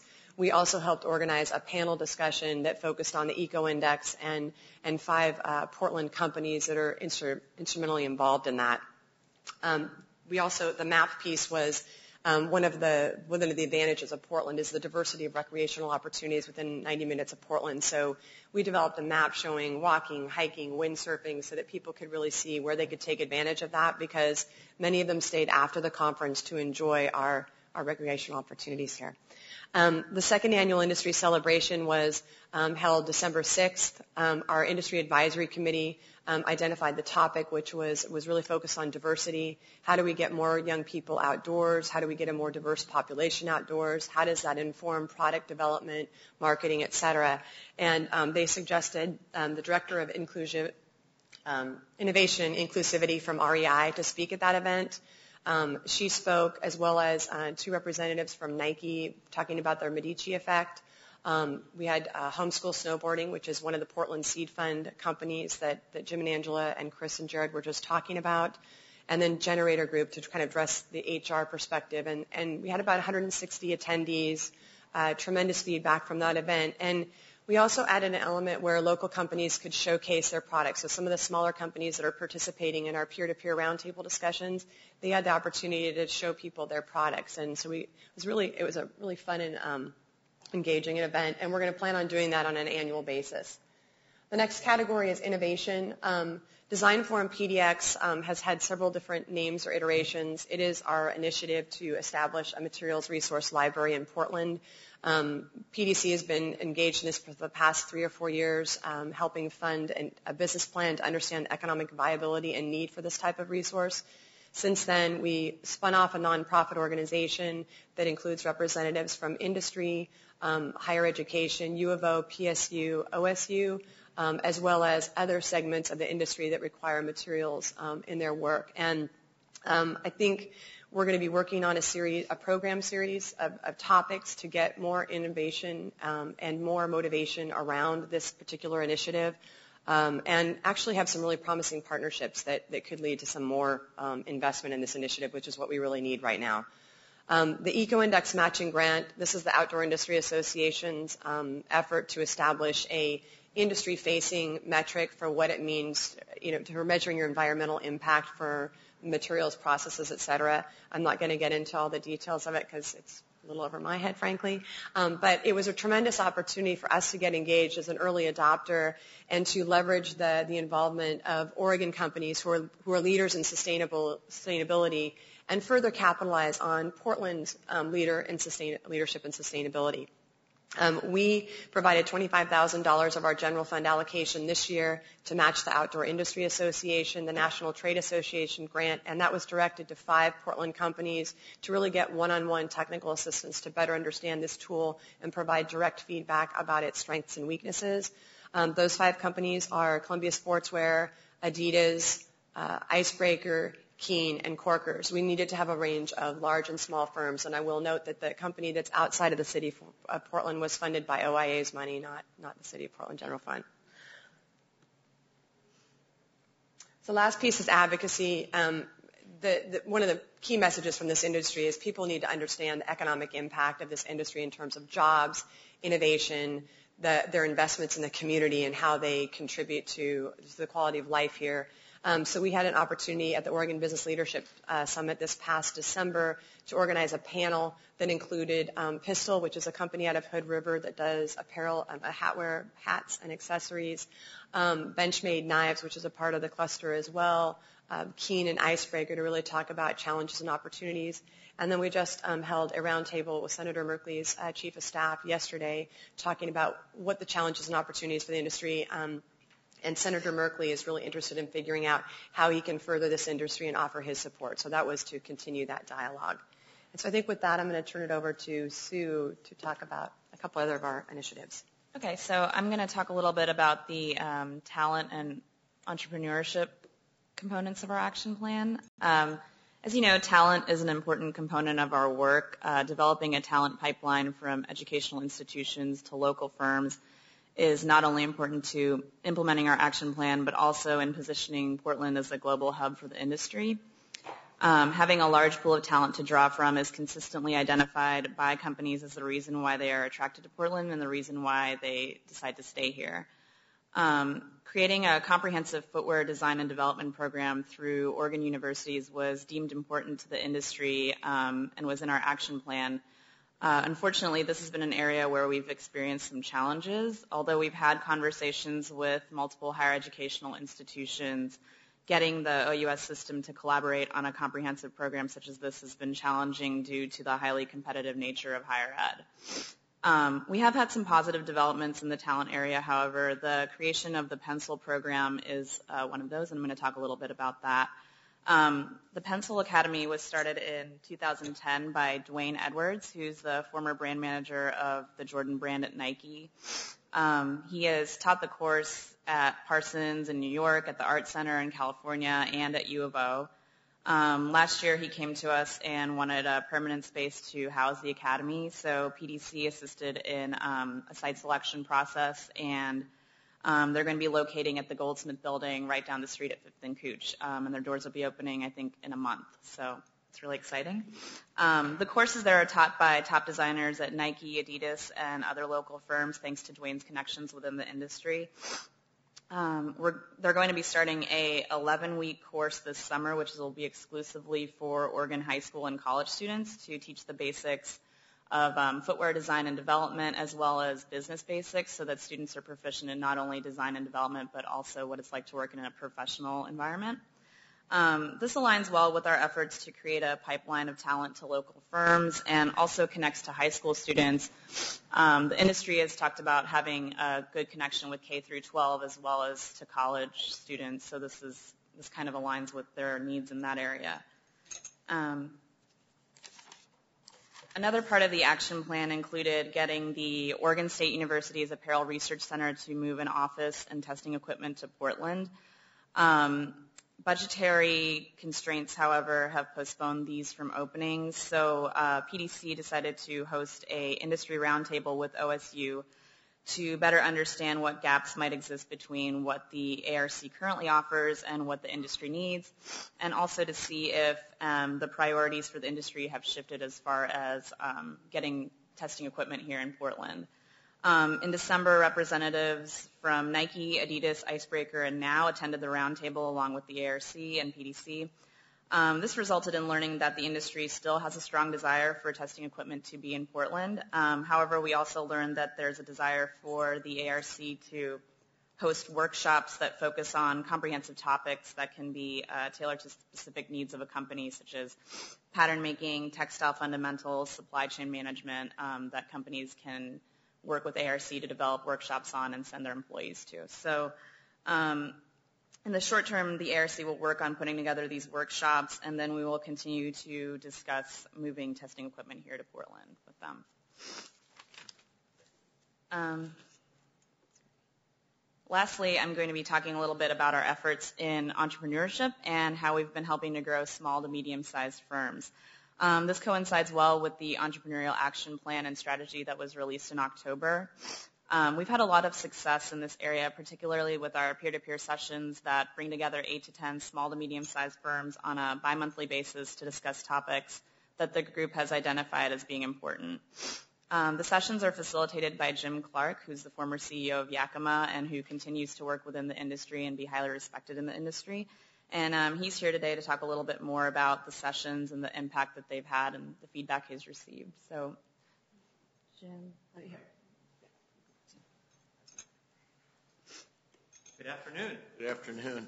Thanks for being here. Welcome. I appreciate the invite to be involved in the meeting. It's great. So thanks. So where would you like me to start? We're going to start talking about the peer-to-peer, like what we've accomplished there and what we've seen and how it's benefited the companies that. Okay, great. So as Sue mentioned, the peer-to-peer group is comprised of eight fairly early-stage companies. There's a couple of apparel companies, a couple of footwear organizations, I think one helmet company. But one of the things, Nutcase, great name.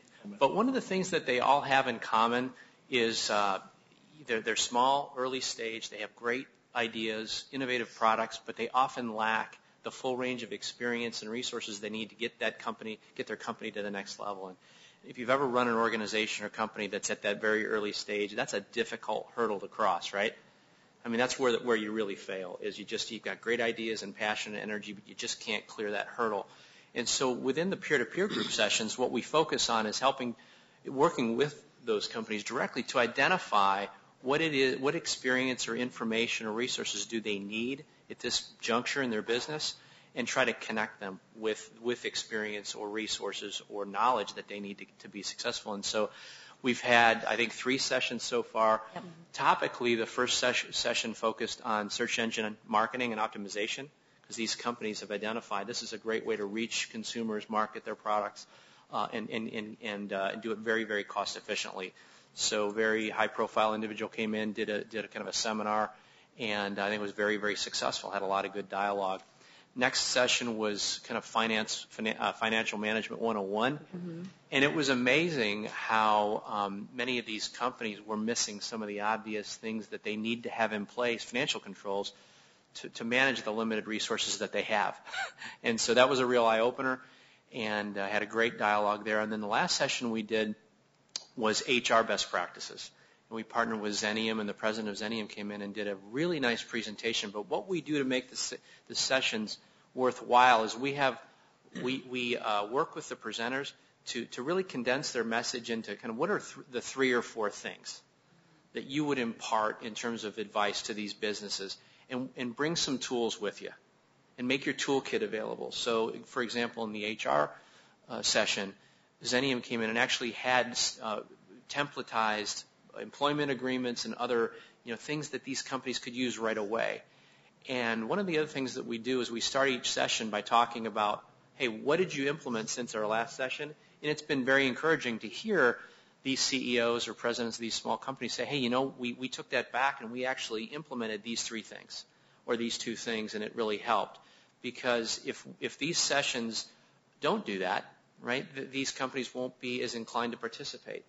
But the more effective these sessions are, we find that so far the sessions have been very well attended, and it's really about connecting those companies with the things that they need to take it to the next level.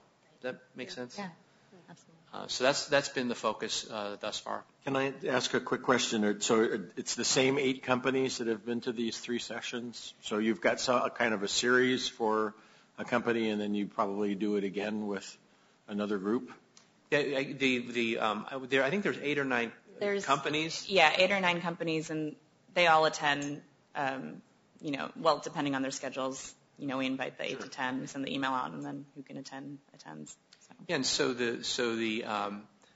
so presumably if we get through a list of topics, and we could cycle that back around if we felt like it was successful. But this is kind of in a pilot stage, I would say. Yes. But we've identified some pretty important topics for the next 3 sessions. We had a conference call yesterday, in fact, where we identify things like, companies are very keen to grow internationally. So as a small company, what do you need to do to be prepared to do business internationally? What do you need to be thinking about? How to obtain financing? What are your options there to obtain growth financing? The other topic is advisory boards. A lot of companies think they need them, but there's a lot of do's and don'ts and pitfalls. So I believe the next topic that we'll focus on is advisory boards, and provide them tools and experienced people that are either on or lead advisory boards, and help them get that started if it's right for them. So that's kind of the direction and topically what we're focusing on. And I just add, obviously, the export ties directly into the implementation of our export strategy and the work that we're doing in Brookings, so that's key. The other thing I wanted to add is that Jim has tremendous expertise and a reputation in industry, understands the industry issues and challenges, and the verbiage that they use and the values, and we felt it was really important to have somebody like that facilitating these conversations so that they could tease out the issues, because we know it from a government perspective. We haven't actually been in it, working it, and it's had tremendous impact in leveraging our credibility with the industry and maximizing the effectiveness of these sessions. And then the people that have been coming in and speaking to us have been volunteering their time, and they come in, the sessions have been 2 hours, but then they've kind of continued on for another couple hours, and it's just been amazing how giving people have been of their time and advice to help these companies. So it's been I think it's a great story and an opportunity. Yeah. Fantastic. Thank you. Okay, any other questions? Okay, great. Thanks. Thank you, Jim. Thank you very much. My pleasure. Finish up with and then Sue's just going to touch on this one other bullet on the trade show. Talk about our trade show assistance that we're offering real quick. Out of the discussions actually with entrepreneurs, we identified the need for international trade show assistance. Oftentimes, these smaller to mid-sized firms, they want to go to international trade shows, but they can't afford it and it's really expensive. PDC can have a direct impact with these companies by connecting them to resources through the state or the Department of Commerce, which both have programs and grants for the specific purpose that firms are not always aware of. We recently did this with Homeschool Snowboarding, who, as was mentioned, is a Portland Seed Fund participant. They were selected to exhibit at ISPO in Germany, and we connected them to the state recently, and they're going to be receiving a STEP grant to get to the show, as well as assistance from the Department of Commerce to set up meetings, and then also they will be providing them assistance at the show. This aligns, as Jennifer said, with the export strategy, the Brookings export strategy that the city is working on, and we'll be looking for opportunities to work with local companies in the coming year, as well as the state and the Department of Commerce to take small companies to international trade shows, either through like an Oregon Pavilion or a Portland booth or something like that. Thanks. So there's just a lot of momentum and buzz happening with this industry, and a lot of that is fueled by the companies that are here, the talent that's here. But I think our ability to work with companies and help them access the resources they need, whether it's information or our direct financial assistance. Garmont is a company that we worked with. We knew David when he was at Yakima. He was pitching Portland to Garmont while he was interviewing for the position as president, and I'm sure you saw the article, but we didn't provide any direct assistance at that point. It was just us arming with information, the infographic that we have here, the report, and the why Portland for this industry that helped him get the job and move them here, and they're now in the Pearl. Pencil, Sue talked a little bit already. Homeschool snowboarding we've touched on. Boggs is a company out of Eugene that recently moved into Portland and opened up in the East Bank Commerce Center. Again, we haven't provided any direct assistance to them, but because of our relationships and ongoing dialogue, we have been able to provide information. And there's a number of others. Titus Bikes is one that Sue's been working on. The brand was originally out of Tempe, Arizona, and they're now here in Portland, and we've been helping them with different options and explaining our programs to see if there's some fit we could do there. And anyway, there's another number of other companies that we've been working with, and I think we'll continue to see more movement on this. Sue and I are going to the Outdoor Retailer Show next week. There's about 20-some companies at that show. It's actually the smaller show. The larger one is in the summer, but because all the knife companies don't go to this, and there's some other clusters that don't tend to go, or segments in the industry that don't go. And then we're going to be there for a panel report out on the Eco Index that we mentioned. And it's not only showcasing companies, but it's tremendous visibility for Portland in the way that we think innovatively about how we work with this cluster that gives us a lot of visibility with national brands at this event. So hopefully it will only fuel more energy and momentum around this. In terms of our future activity and our priorities for 2012, you heard us talk about export promotion, but with export strategy, we really want to ramp that up. Continued collaboration with Oregon University System, because talent is the number one issue for this industry, and there are tremendous opportunities for us to help bring industry and higher ed together to figure out what those opportunities are in more detail, including the Design Forum project, increasing our retention and recruitment efforts. The peer-to-peer sessions that you heard about, continue to build upon those and figure out how we can make it even more a value add to the businesses, and then ongoing continued industry engagement, because that's obviously critical to continuing to drive this action plan. So I think we'll take a moment to show you the film that we unveiled at the Rendezvous that was really our kind of branding effort that was driven by industry. Before I show it to you, I want to note that Yakima was a key driver. They volunteered a tremendous amount of time and energy in managing this, helping develop the creative brief with our advisory committee, and then 3 creative agencies, as well as a host of others, donated time and effort to actually produce this, including our own John Cardenas. So anyway, thanks. Roll it. We love movies. I know, it's fun. It's fun. Especially at the end of the day. Where's the popcorn? Dim the lights. Could I have done that with mine? Sound.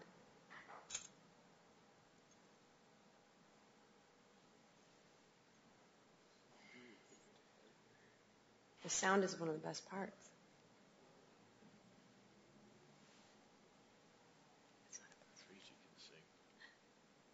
Backup music. This suspense is killing me here.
office and the Eastern Council and the South Parkway.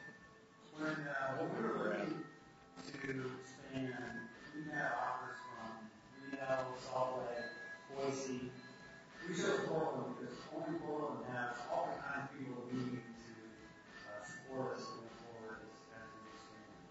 The other thing Portland has is tremendous transportation for us to get back to Asia, and now we're going to Canada and Europe, enables us to get there faster. So, that's why we're here.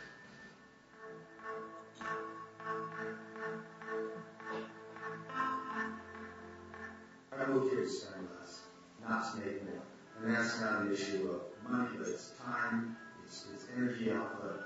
When you use less time to go places and you're less stressed out, you're much better. My name is Chris Stephan. I work for Chris King Precision Components and Civil Cycles, which is King Cycle. We make these here. We make components, we make bikes in Portland. We are the business that the news will tell you doesn't exist in America. We have 92 people making parts from the beginning to end here. Portland has a lot to do with it because the city believes in many of the things about the products that we make and the way that we behave as a company. To be a precision company, people are the key component of that. So when people's lives are well taken care of, from the commuter opportunities that we provide as a company, but as a city, from all of the opportunities of living in a neighborhood environment and having access to outdoor opportunities, to all of the cultural opportunities that are in this town, allows our people to be relaxed, prepared, to be precision. And because we make great stuff, and our message goes forth to the United States and Canada and to Europe, and people understand that Chris King is not just from the U.S., but from Portland.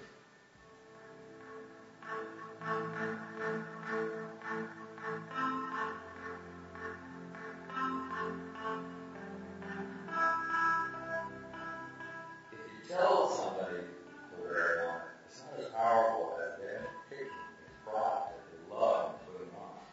My name is Michael Morrow. I'm the founder and owner of Designate, and we've been here since 2005. Portland is a very livable city, just simple as that. It's a great place to raise a family, easy to get around, great parks, clean air. You can go do things, all kinds of things you need to do, and families to be together. It's a great place for anybody who cares about design and art and culture and family. They don't have to necessarily say, I got to live in a big city. Because of its reputation, because of the business that I've been here, the wrong reputation of Portland as a center of design and sports. Town around is great. It's not just design, it's development, merchandising, marketing, sales, finance. All the parts that it takes to actually succeed as a marine company. I mean, it's awesome.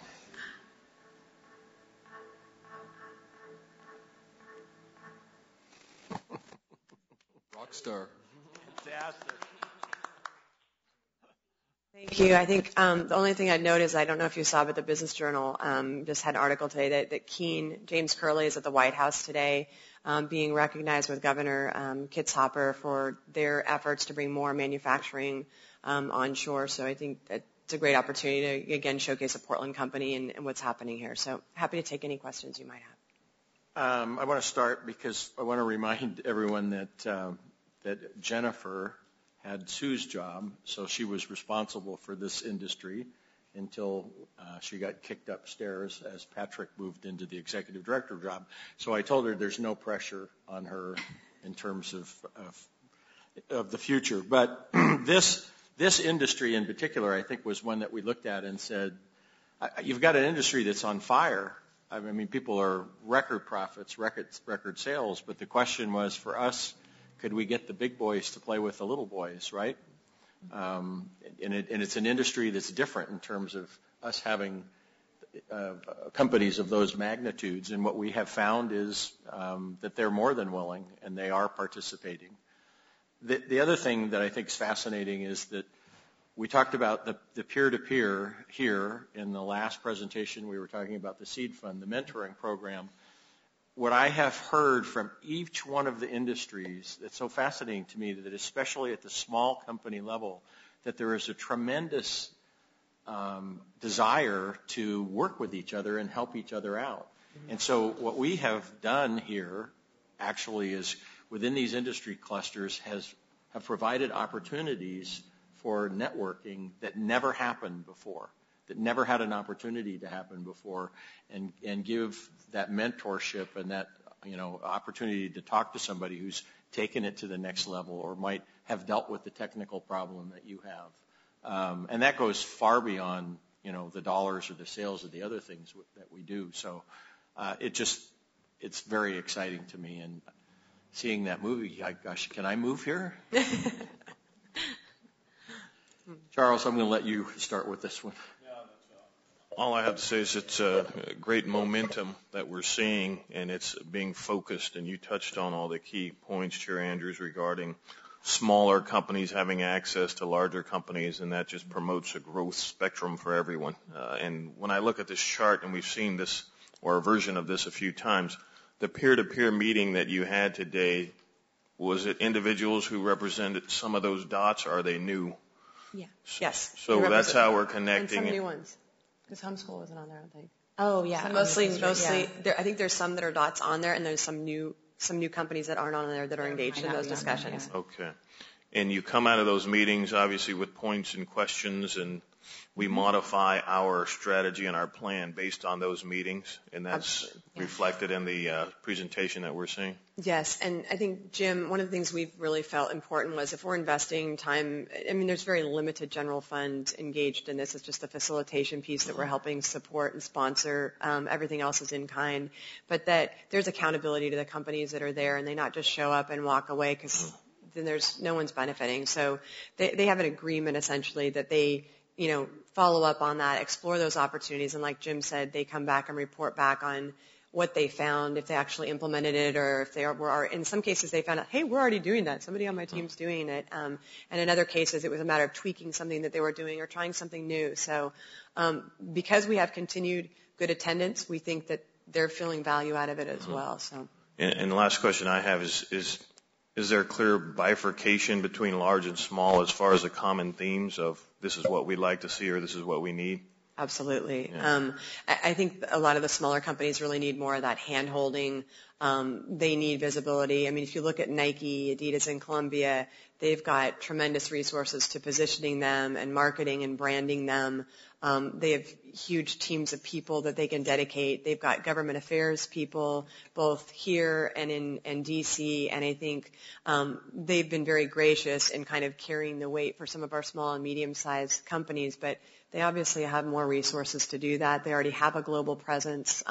So the value that they feel is continuing to send a strong message about the important economic engine that they provide, the innovation and the jobs. That's why Nike's at the table.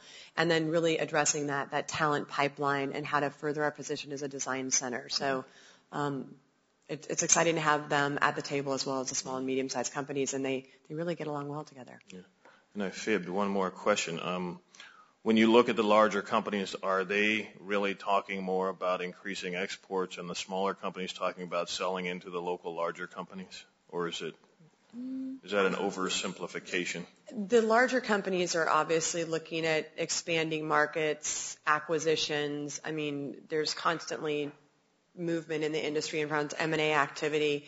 I think they continue to look at new markets to expand in. They're not in every market, so that's part of their global strategy. But I think they have better mechanisms in place to support that strategic plan and implementation of it as opposed to the smaller firms. And I think one of the things that we found in the export strategy work that we've been doing is that we don't really have a strong export culture in Oregon and the U.S. where companies think when they start out with their business, I need to export. And if you look at Europe and other parts of the world, they start out with an export mentality. So we're trying to create that culture where it's built into if you're starting a business, you want to be in other markets outside of the U.S.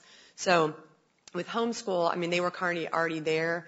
And I think we're just trying to create that awareness and give them the tools to actually help explore those opportunities and make it happen. Okay. Thanks.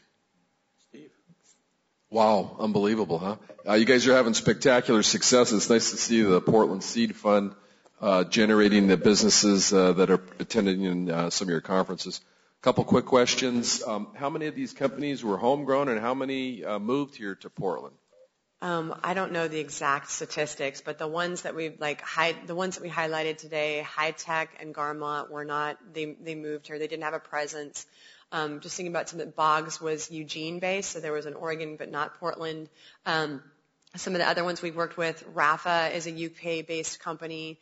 They're a very small firm, but they opened offices here. Icebreaker is one that we talk about frequently, where they were New Zealand headquartered company. They were in Idaho. They opened a design studio in Portland, or creative studio, and then ended up being their U.S. headquarters here.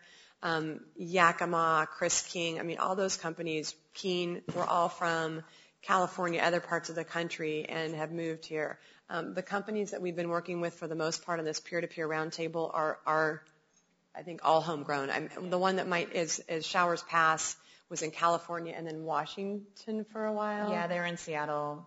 But it was one person firm, and then Ed moved the company here. So, and the peer-to-peer is really focusing on growing our local businesses, and some of the other work is helping companies move here, part of our recruitment efforts, because we want more of those as well. And that leads me right to my next question. What are our recruitment efforts? How often are you out at the airport traveling around and helping to recruit these companies? I'd like to see you out there every single day. I sleep at the airport, tracking people down. No, I think the Outdoor Retailer Trade Show that we go to, which is the industry trade show, we go to it 2 times a year. As I mentioned, our number one job is to walk around and touch base with the Oregon companies that are there. The state of Oregon doesn't go on a consistent basis, so we feel like it's our responsibility to represent the state of Oregon. So we meet with the companies outside of Portland, too, just to talk about what's happening and engage them in our efforts here, not to get them to move because we wouldn't want to offend our partners throughout the state. But and we also have, I would say, probably about 5 to 10 companies that we have ongoing dialogue with about Portland. We established relationships with them through our work with the Eco Index or other efforts through having the rendezvous here and having informal conversations with people that we touch base with and just kind of let them know the exciting things that are happening here, and if they want to be a part of it, to let us know. And our strongest leads, frankly, that we're pursuing and have found the greatest leverage is working with the HR executive talent firms that work in this industry. We have really strong relationships with them, and so we will work together to figure out if they're working with a company and we can help support that. So that's been that. Garmont was an example of that relationship and how that lead was generated. And then working with other companies in the industry to say, who should we be talking to? So before we go, I send an email out to a number of companies here or people who work, service providers to the industry, and say, anybody we should be touching base with while we're there. And so that usually generates some interest too. But it's our database of companies. We have ongoing relationships. We touch base with them, and then there's always some new ones that come up on the radar too. Spectacular. And you led right into the next question, which is the suppliers to Nike and Adidas and all those companies. Do we have a recruitment effort to try to team with them and get some of those suppliers to actually move here also? That's absolutely part of our recruitment strategy. In fact, Splash is a company that works with Nike that is UK headquartered, had New York offices, wanted to be here in Portland. We worked with them to open up in the East Olympic Mills Center, and then they've been helping us identify some other suppliers to Nike. I think we've been more successful in getting that information from the suppliers themselves and how they work together as opposed to the larger brands. And then the small to medium-sized companies have been really helpful providing that information in terms of, we work with this company, we'd do better to be here. And that's really part of our cluster strategy is when we go to meet and talk with companies, that's some of the key questions we ask is who are your vendors and suppliers, because that's how we define the cluster. And then if some of them aren't here, is there an opportunity to get companies to move here or to grow new ones to address that need or that service? Great presentation, great video. Thanks so much. Thanks. Thank you. Commissioner Dixon? Great work, as usual. Jennifer, you're doing a fantastic job in your new role, and so are you as well, I'm sure. I was wondering, are the large companies learning from the small companies too? Because you always hear it where it's the large companies are helping and assisting, but what's the benefit for these large companies working with these small companies? Or what are they learning from the small companies? And how much room is there in our segment for the level of small companies that can survive in this industry? I think, we had in the roundtable that we had with Senator Merkley's office yesterday, Ron Tenberge, who's the director of marketing for Yakima, just really stressed that, even though we're seeing this economic downturn right now, this industry is booming. I mean, people are spending less time going on vacations, and you hear the new term staycations now. More people are staying at home to go camping, hiking, and do those kind of activities in their backyard or in their communities. And so it's going to continue to grow. I mean, we've got a growing population. I think one of the challenges for the industry has been to get more of our younger people outdoors, and that's a huge mantra for them because then that's more potential consumers for their product, but it's also a healthy lifestyle thing. So I think there's going to be continue to see growth in the industry. And in terms of the large-small company interaction, I think that larger companies learn innovative ideas and products. I mean, even the large brands contract with independent, those 3,200 self-employed designer-type independent people. A lot of them work with the big brands. So the big brands are looking for innovation at a variety of different levels, in-house, out-of-house. And so I think they're learning in a sense from those smaller firms. I think that you see more of the excitement and learning at the small to medium-sized company, and maybe even more a willingness to do that. We haven't had the larger firms participate in the peer-to-peer to kind of have that dialogue. We have seen it in our advisory committee with just some of the larger and smaller firms talking together. And I think because of the people that we have around the table, there is a willingness to learn from each other and share information about best practices. Okay, that's great. Thank you. You want to add anything to that? No, I think that's good. All right. John? Just real quickly, I appreciate the hard work and the good presentation and the great video, and I won't reiterate what my fellow commissioners have said, but it's very good. It's very focused. The one thing that I think is that I heard today that's really important, was it Jim Clark? Jim Clark, yeah.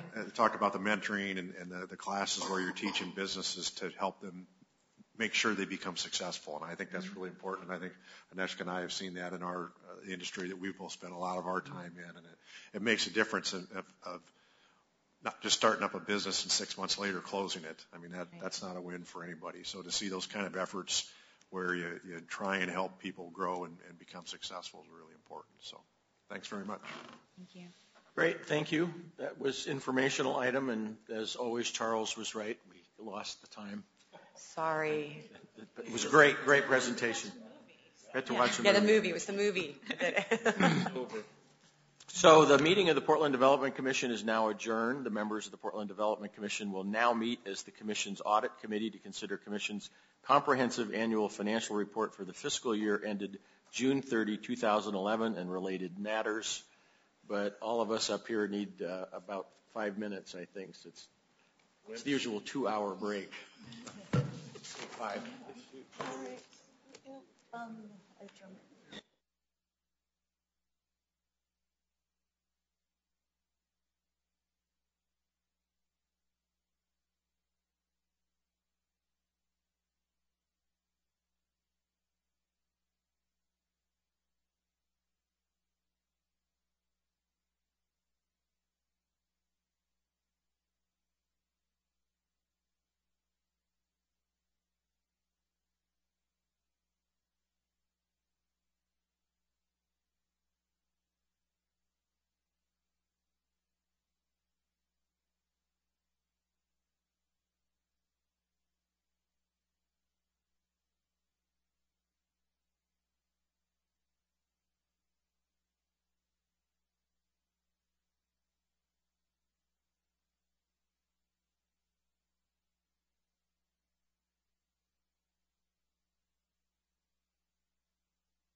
Okay. Commissioner Strauss had to catch an airplane. It's not that he's allergic to audits. Might be. So we have Julie, Cody, and Faye All right. starting off the presentation. Good afternoon, Chair Andrews, Commissioners, Deputy Director Witcosky. We're here to present to you the PDC Comprehensive Financial Report, or CAFR, for the fiscal year ending 2011. We received an unqualified opinion on the CAFR from our auditing firm, Moss Adams, and we have submitted the CAFR to the State of Oregon in compliance with state law, and also to the Government Finance Officers Association with an application for our 24th Certificate for Achievement and Excellence in Financial Reporting. The action that we're requesting from you today is to accept the report and the management responses to the audit recommendations. We felt that the audit went relatively smoothly this year and would like to thank Moss Adams for their work and efforts, as well as the folks at the City Auditor's Office and our accounting staff, Amy Aragon, Steve Barron, Bethany Billieu, Sam Brigado, Yana Eavesmont, and Michelle Whaley, and a special thanks to Catherine Kaminski and Faye Brown, who have managed the process this year. So at this time, we're going to bring up Drummond Kahn from the City Auditor's Office and Jim Lanzarotta and Nancy Young from Moss Adams to provide you with some more information. I guess we have to say good evening. Yeah. And sorry for the delay. It's Charles' fault. Problem. He has a lot of questions. I'm not carrying the weight on this one. I was good today. That's good. Well, we've saved the best for last. That's right. Good evening. I'm Drummond Kahn. I'm the Director of Audit Services for the Portland City Auditor's Office. A pleasure to be here again for the 5th year to introduce our independent auditors from the audit firm of Moss Adams LLP to present the results of the audit. Just a quick note on our role and the great independent structure that this provides for PDC. And before we do that, wanted to again thank Catherine, Faye, Julie, and the entire PDC finance and accounting team. It is a big effort to prepare a document like this. Also a big effort to audit it. So thanks to our independent firm of Moss Adams, to Jim and Nancy for their good work. Portland's structure and PDC's structure here is a little unique, and it's different from before 5 years ago, in that we work for the elected office of an independently elected city auditor. Our role in managing the contract gives PDC a truly arm's-length relationship with the independent auditors. Unlike a private business where the audit committee of the board, such as yourselves, manages the contract or oversees it, you've got an extra layer of independence. We're working for a different organization, and then PDC, as a component unit of the city's finances, is able to have its books audited. So I think that's a very good structure. This is the 5th year we've had that structure. It helps ensure independence. We also wanted to thank the PDC audit liaisons, Commissioner Molis and Commissioner Wilhoit, who we meet with periodically to provide updates through our independent firm of Moss Adams on the financial audit, as well as updates on performance audits that we conduct throughout the year at PDC. So again, just a great layer of independence that gives also PDC access to more audit resources than PDC's internal audit function, which is also terrific. So you've got internal audit, you've got city audit, and you have the independently managed independent financial auditors, which gives PDC just a lot of, I think, good oversight and lots of good connection through your audit liaisons. So with that background and just another trumpet for the great independent role that PDC and the City Auditor's Office have set up here, I'll introduce Jim Lanzarotta and Nancy Young to walk you through their audit work. Chair Andrews and Commissioners, we really appreciate the opportunity to come and present the audit. This completes our audit process. So we have some professional audit standards that say we need to come and talk to you and go over the results of the audit. So you're assisting us in that requirement. Contractually, we have a requirement to come before you and go over the results of the audit. And so we're here to do that. What we'd like to do is, again, just briefly discuss, well, what is the audit? Kind of what is the nature of the services that we've been engaged to perform? And, of course, you want to know, what did we find?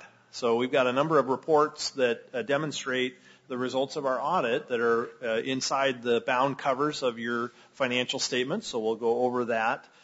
There are some required communications that we need to do to meet our professional audit standards, and we've issued a letter to you, so it's in written form, but we're going to go over just a couple of the highlights of that, some things that most boards kind of want to hear about, so we'll do that. In any audit, there are often observations or chances, opportunities to improve either controls or operational efficiencies. And we've had a number of those types of observations over the years. We'd like to kind of just briefly tell you about last year's findings and close the loop on that. Did management address some of the things that we brought up? And there's a couple for this year, so we'll want to go over that with you. And then finally, I know you don't want to be bored with accounting standards, but there are a couple on the horizon that, of course, your finance staff are very well aware of, but they're going to have a pretty significant impact on your financial statements. And so there's just a couple we thought we would highlight for you to keep you aware of some changes that are coming up that will affect your financial, at least the presentation of your financial statements. So let me start out with, again, the nature of the services. I like to break it up into about 6 pieces. I think you understand an audit for the most part. It's that independent testing of the financial statements, looking at independent or source documents to make sure that the numbers and transactions are properly reflected in this bound report. So you have a pretty good understanding of that. So that's one phase of it.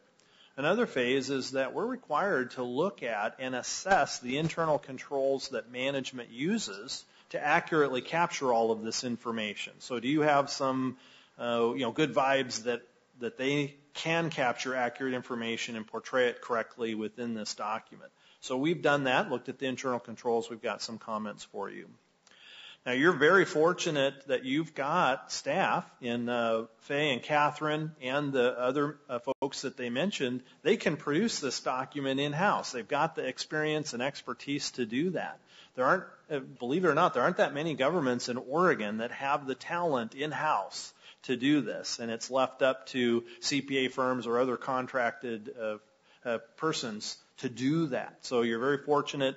So our role then is to test it and make sure that it's put together correctly and in compliance with all of the accounting standards. So we don't have to draft it, and we very much appreciate that. It's hard to maintain our independence if we're drafting and then auditing the numbers that get printed in this report. So that's a third area. A fourth area of the audit is, as you know, you're an Oregon municipal corporation, or you're organized under the laws of the state of Oregon, and that carries with it the requirement to comply with certain laws of the state. And an audit of an Oregon municipal corporation requires that we test your compliance with certain laws. Things like budgeting, that's the biggest area. Have you met all of those requirements about how you approach the budget, publish notices, involve the public, and then administer your budget? That's a big area. But things like public purchasing, do you carry insurance? Do you comply with federal or external grant programs that you receive? So there's a number of 6 or 7 or 8 laws that we test, and then we have to report to you. Now, you don't necessarily receive federal funding directly, but you do contract with the city and you do administer federal grant programs. So we do look at your compliance, or your ability to comply with the additional requirements when you get federal grants. And so there's some reporting related to that. And then finally, we like to highlight this also as part of our audit procedures. As you know, you're very much reliant on technology to produce financial information. So that whole information technology environment. And so we would be remiss if we didn't do some level of review or testing of how you use IT and the general controls and application controls of the different software that you use. And so that's a part of our audit as well, to bring in some specialists that are on staff. And Nancy's fortunate. She has some credentials in that area too. So we're glad she's on our audit team to kick the tires on that IT system. So that's, in a nutshell, maybe the 6 areas of how I like to look or break apart what we do in an audit. And so I'd like to turn it over to Nancy. She gets the coup de grace to tell you the results and what did we find. Thank you, Jim. So Nancy Young from Moss Adams.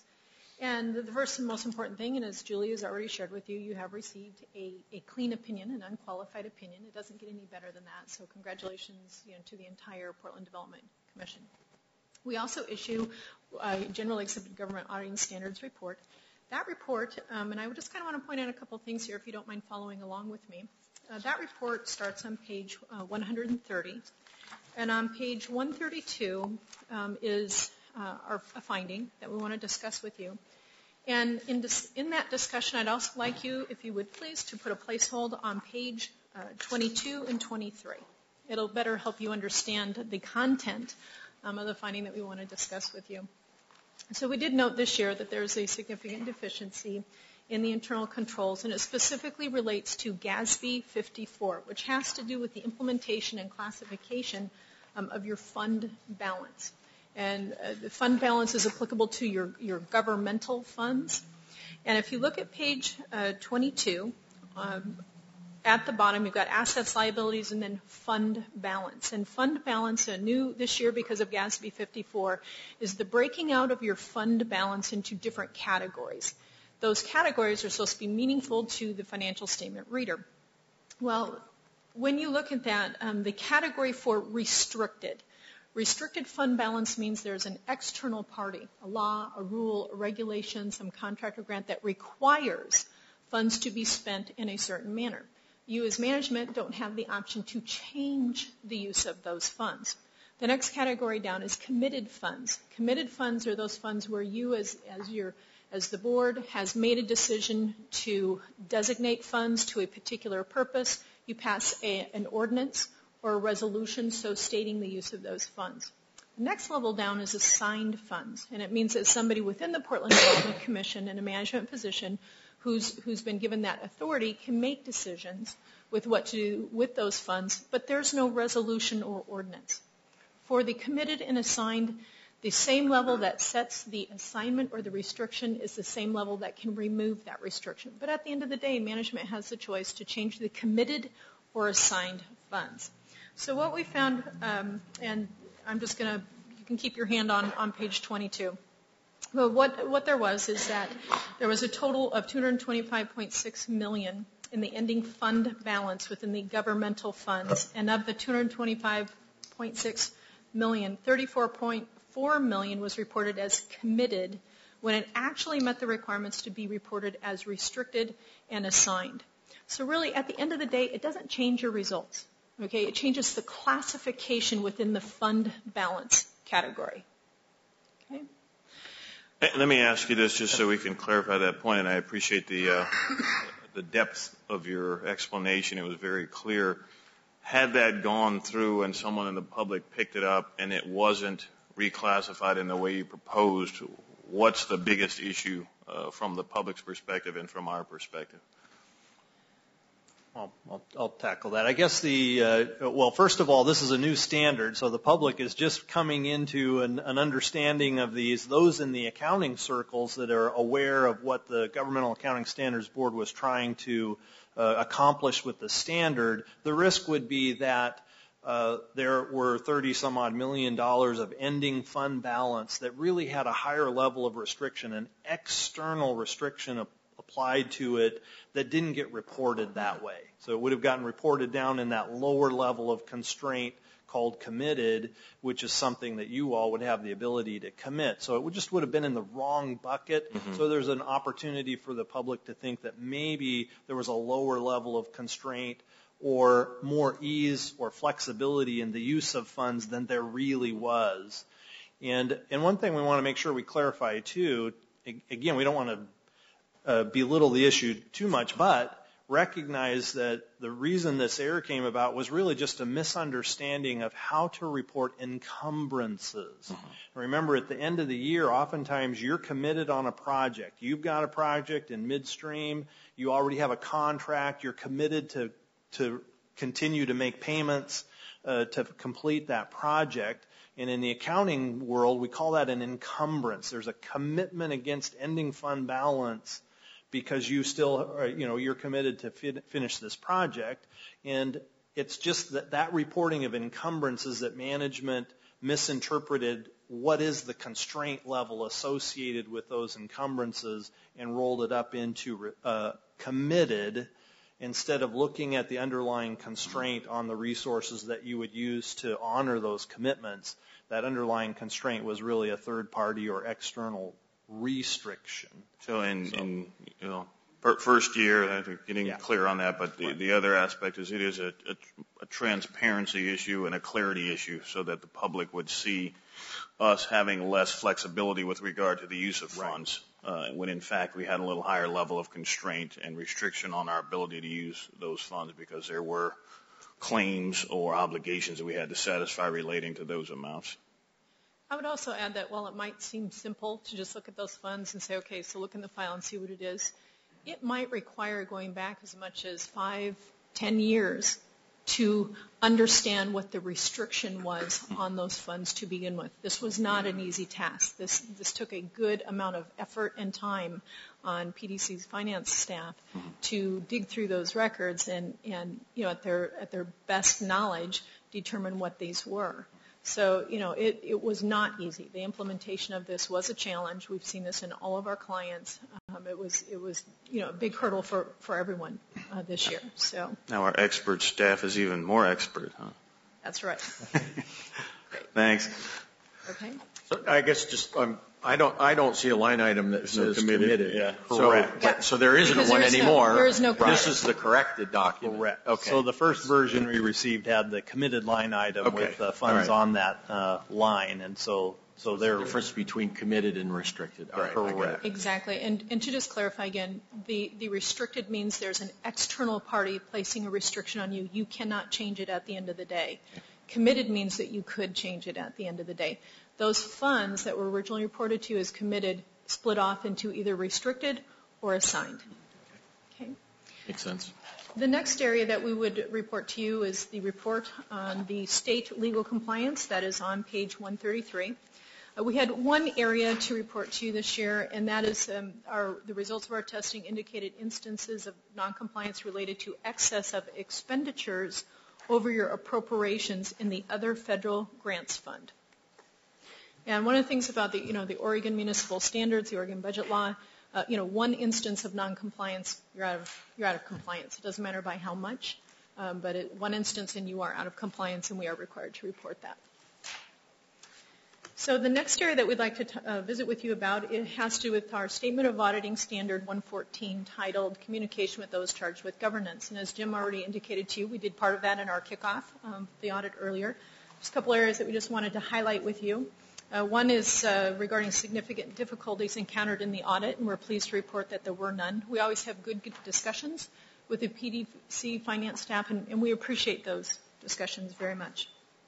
The corrected or uncorrected misstatements, we've already talked about the significant deficiency, but again, it was a $34.4 million adjustment.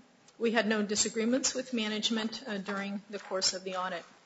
As far as best practices and recommendations, prior year observations that have been addressed by management, first we noted improvement over the monitoring of the vendor database. As we reported to you in the past, there were some duplications in the vendor master list, and there's been significant effort there.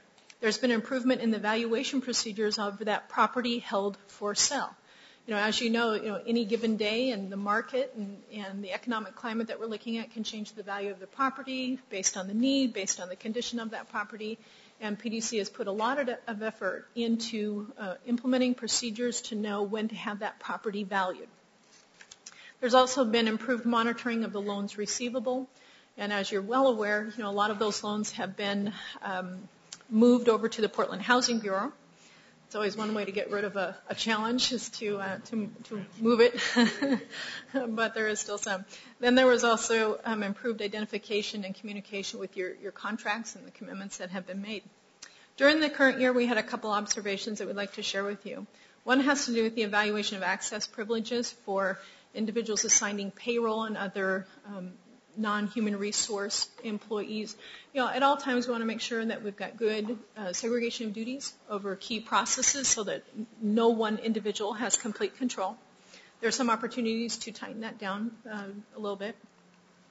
And then citing specific ORSs in resolutions when you're changing the adopted budget, making sure that that is captured in your resolutions. Yeah, one of the things in the resolution, what we noted is that, of course, you make several changes to the budget during the year, and the Oregon revised statutes provide what you need to do to document that you've done that change in a legal manner. And if you change the budget by a certain amount, it requires basically that you go back through the whole process you went through initially, all the notifications, public hearings. But when you do a smaller amounts, there are exceptions to that, and you can just make a change through a resolution. And what we're recommending is that when we looked at the resolutions for the changes you made this last year, there were a few where there wasn't a specific citation of what ORS section you were following to make that change. So then it makes it difficult to make a determination, have you in fact met all the legal requirements that would be associated with the size and nature of that change to your budget. So we're just recommending go ahead. It's common practice just to cite the specific ORS provision, especially if you're eligible for less of a process and you don't have to go through all of the public hearings and public notifications, and that's just a way to demonstrate that, in fact, you did meet the requirements associated with those smaller adjustments. So really, that's a really good report. I mean, clean report on the opinion, no findings associated with your administration of federal grants. We had one finding on Oregon legal compliance and over-expenditure, which is probably the most common compliance finding for Oregon revised statutes. You know, sometimes it's difficult to monitor the budget, especially at year end when all those accrual adjustments are being made. You can go over budget without even in the best monitoring. So to have just one over expenditure, that's a pretty good report card, and no compliance findings in any of the other state laws that we looked at. Okay, we had an accounting adjustment and a significant deficiency in controls over that, but it's over a brand new accounting standard, and it's just on that one part of the balance sheet, a classification issue. So really a good report card overall, and really appreciate the professionalism of your staff and the nature of our working relationship with them.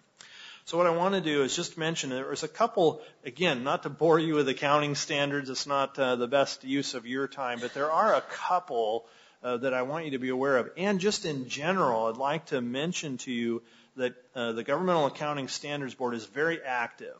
And there are a number of standards coming up, just like this GASB 54 this year, which required a fair amount of time on your staff's part. There's a number coming up, and I want to make sure that and put in a plug for your finance management to get the resources they need to be able to stay on top of this, because I'm sure you want to continue to get clean opinions on your financial statements, and so they may need some additional resources in the coming years to implement these. A couple down the road. One that's getting a lot of attention is the need to report more of pension liabilities in your financial statements. The accounting right now says that, if your pension plan, and of course you're in Oregon PERS, your employees, if the pension plan is underfunded for some particular reason, poor investment results or perhaps poor actuarial assumptions, your demographics change, whatever the reason, as long as you're contributing what the actuary says to contribute in any 1 year, you never reflect a liability or any piece of that underfunded position in the pension plan in your financial statements. It gets disclosed somewhere in the notes, but it's never a part of the balance sheet. And what this accounting standard is in a proposed stage right now. It's still in the deliberation mode.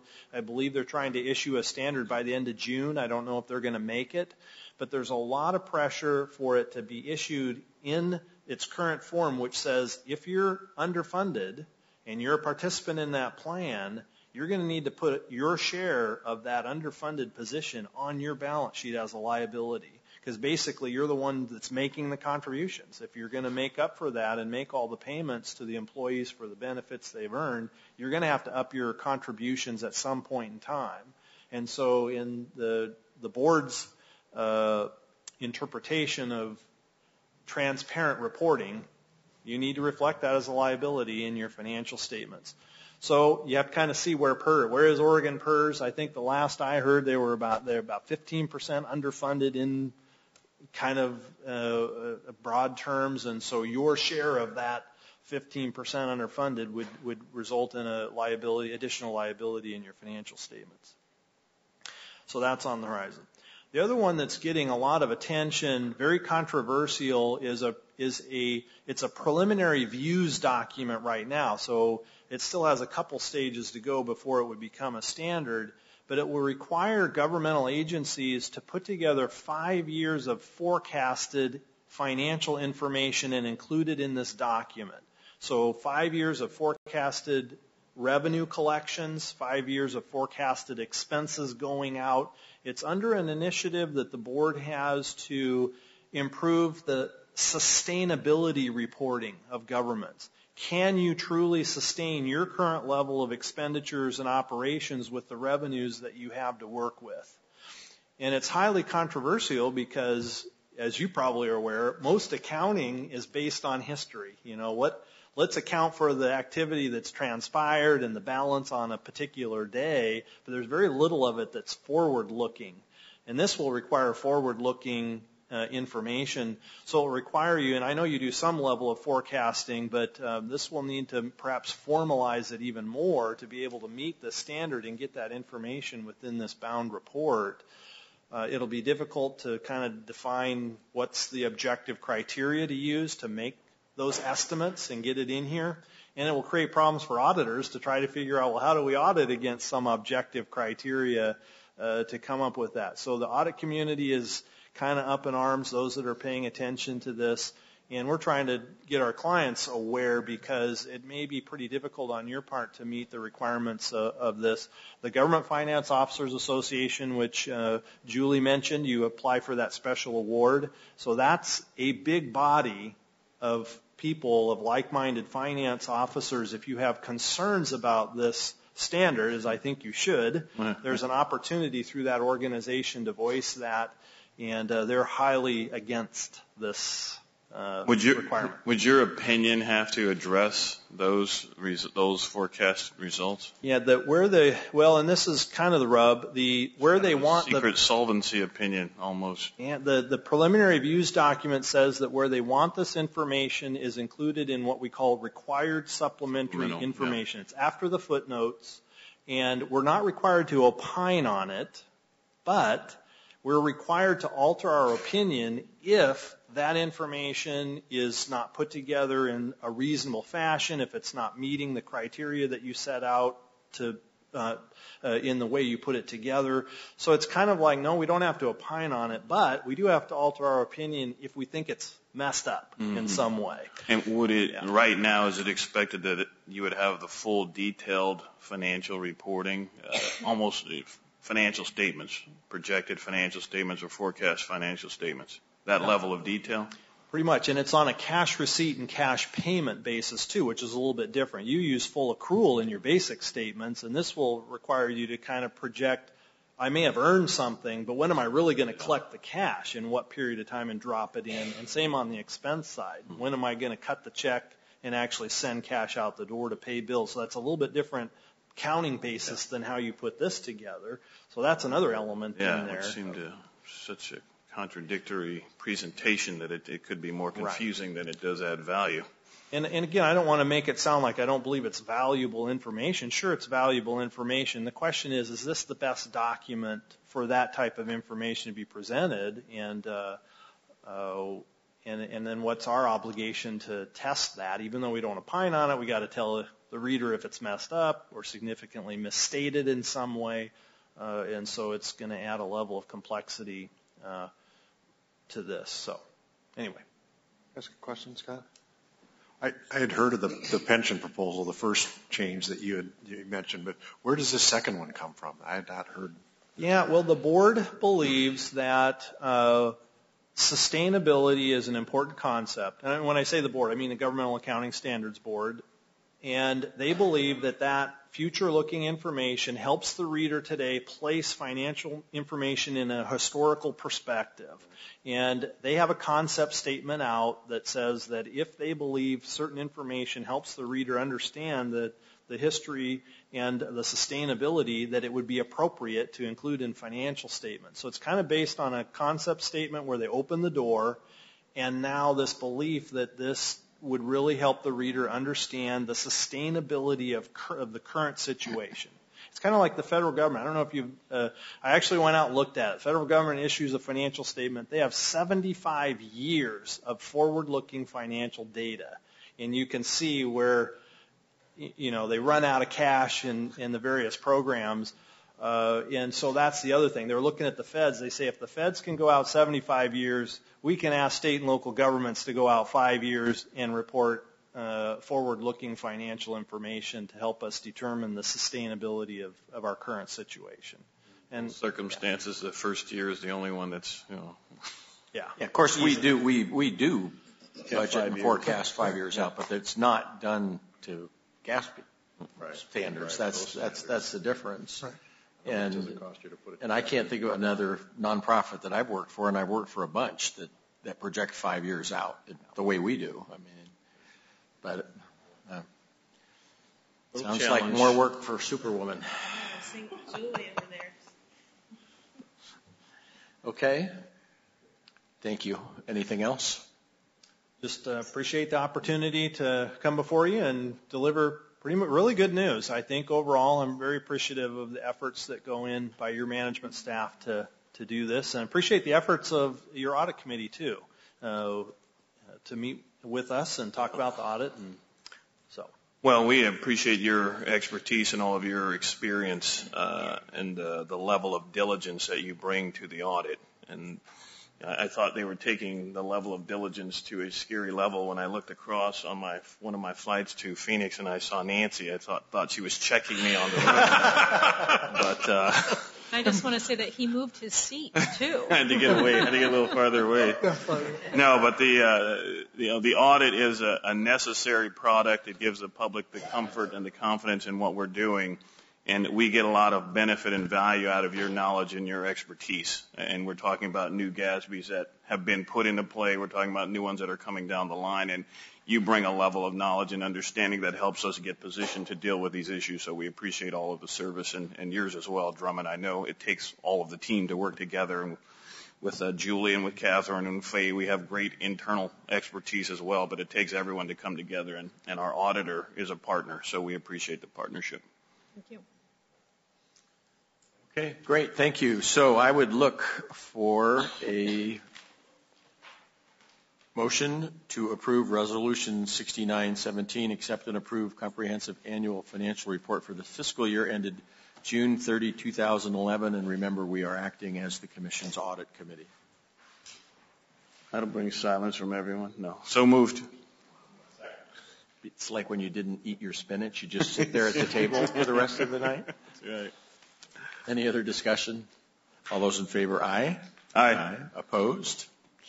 Thank you again. So the meeting of the Portland Development Commission's Audit Committee is now adjourned, and we will reconvene as the Portland Development Commission so that we can adjourn. Okay.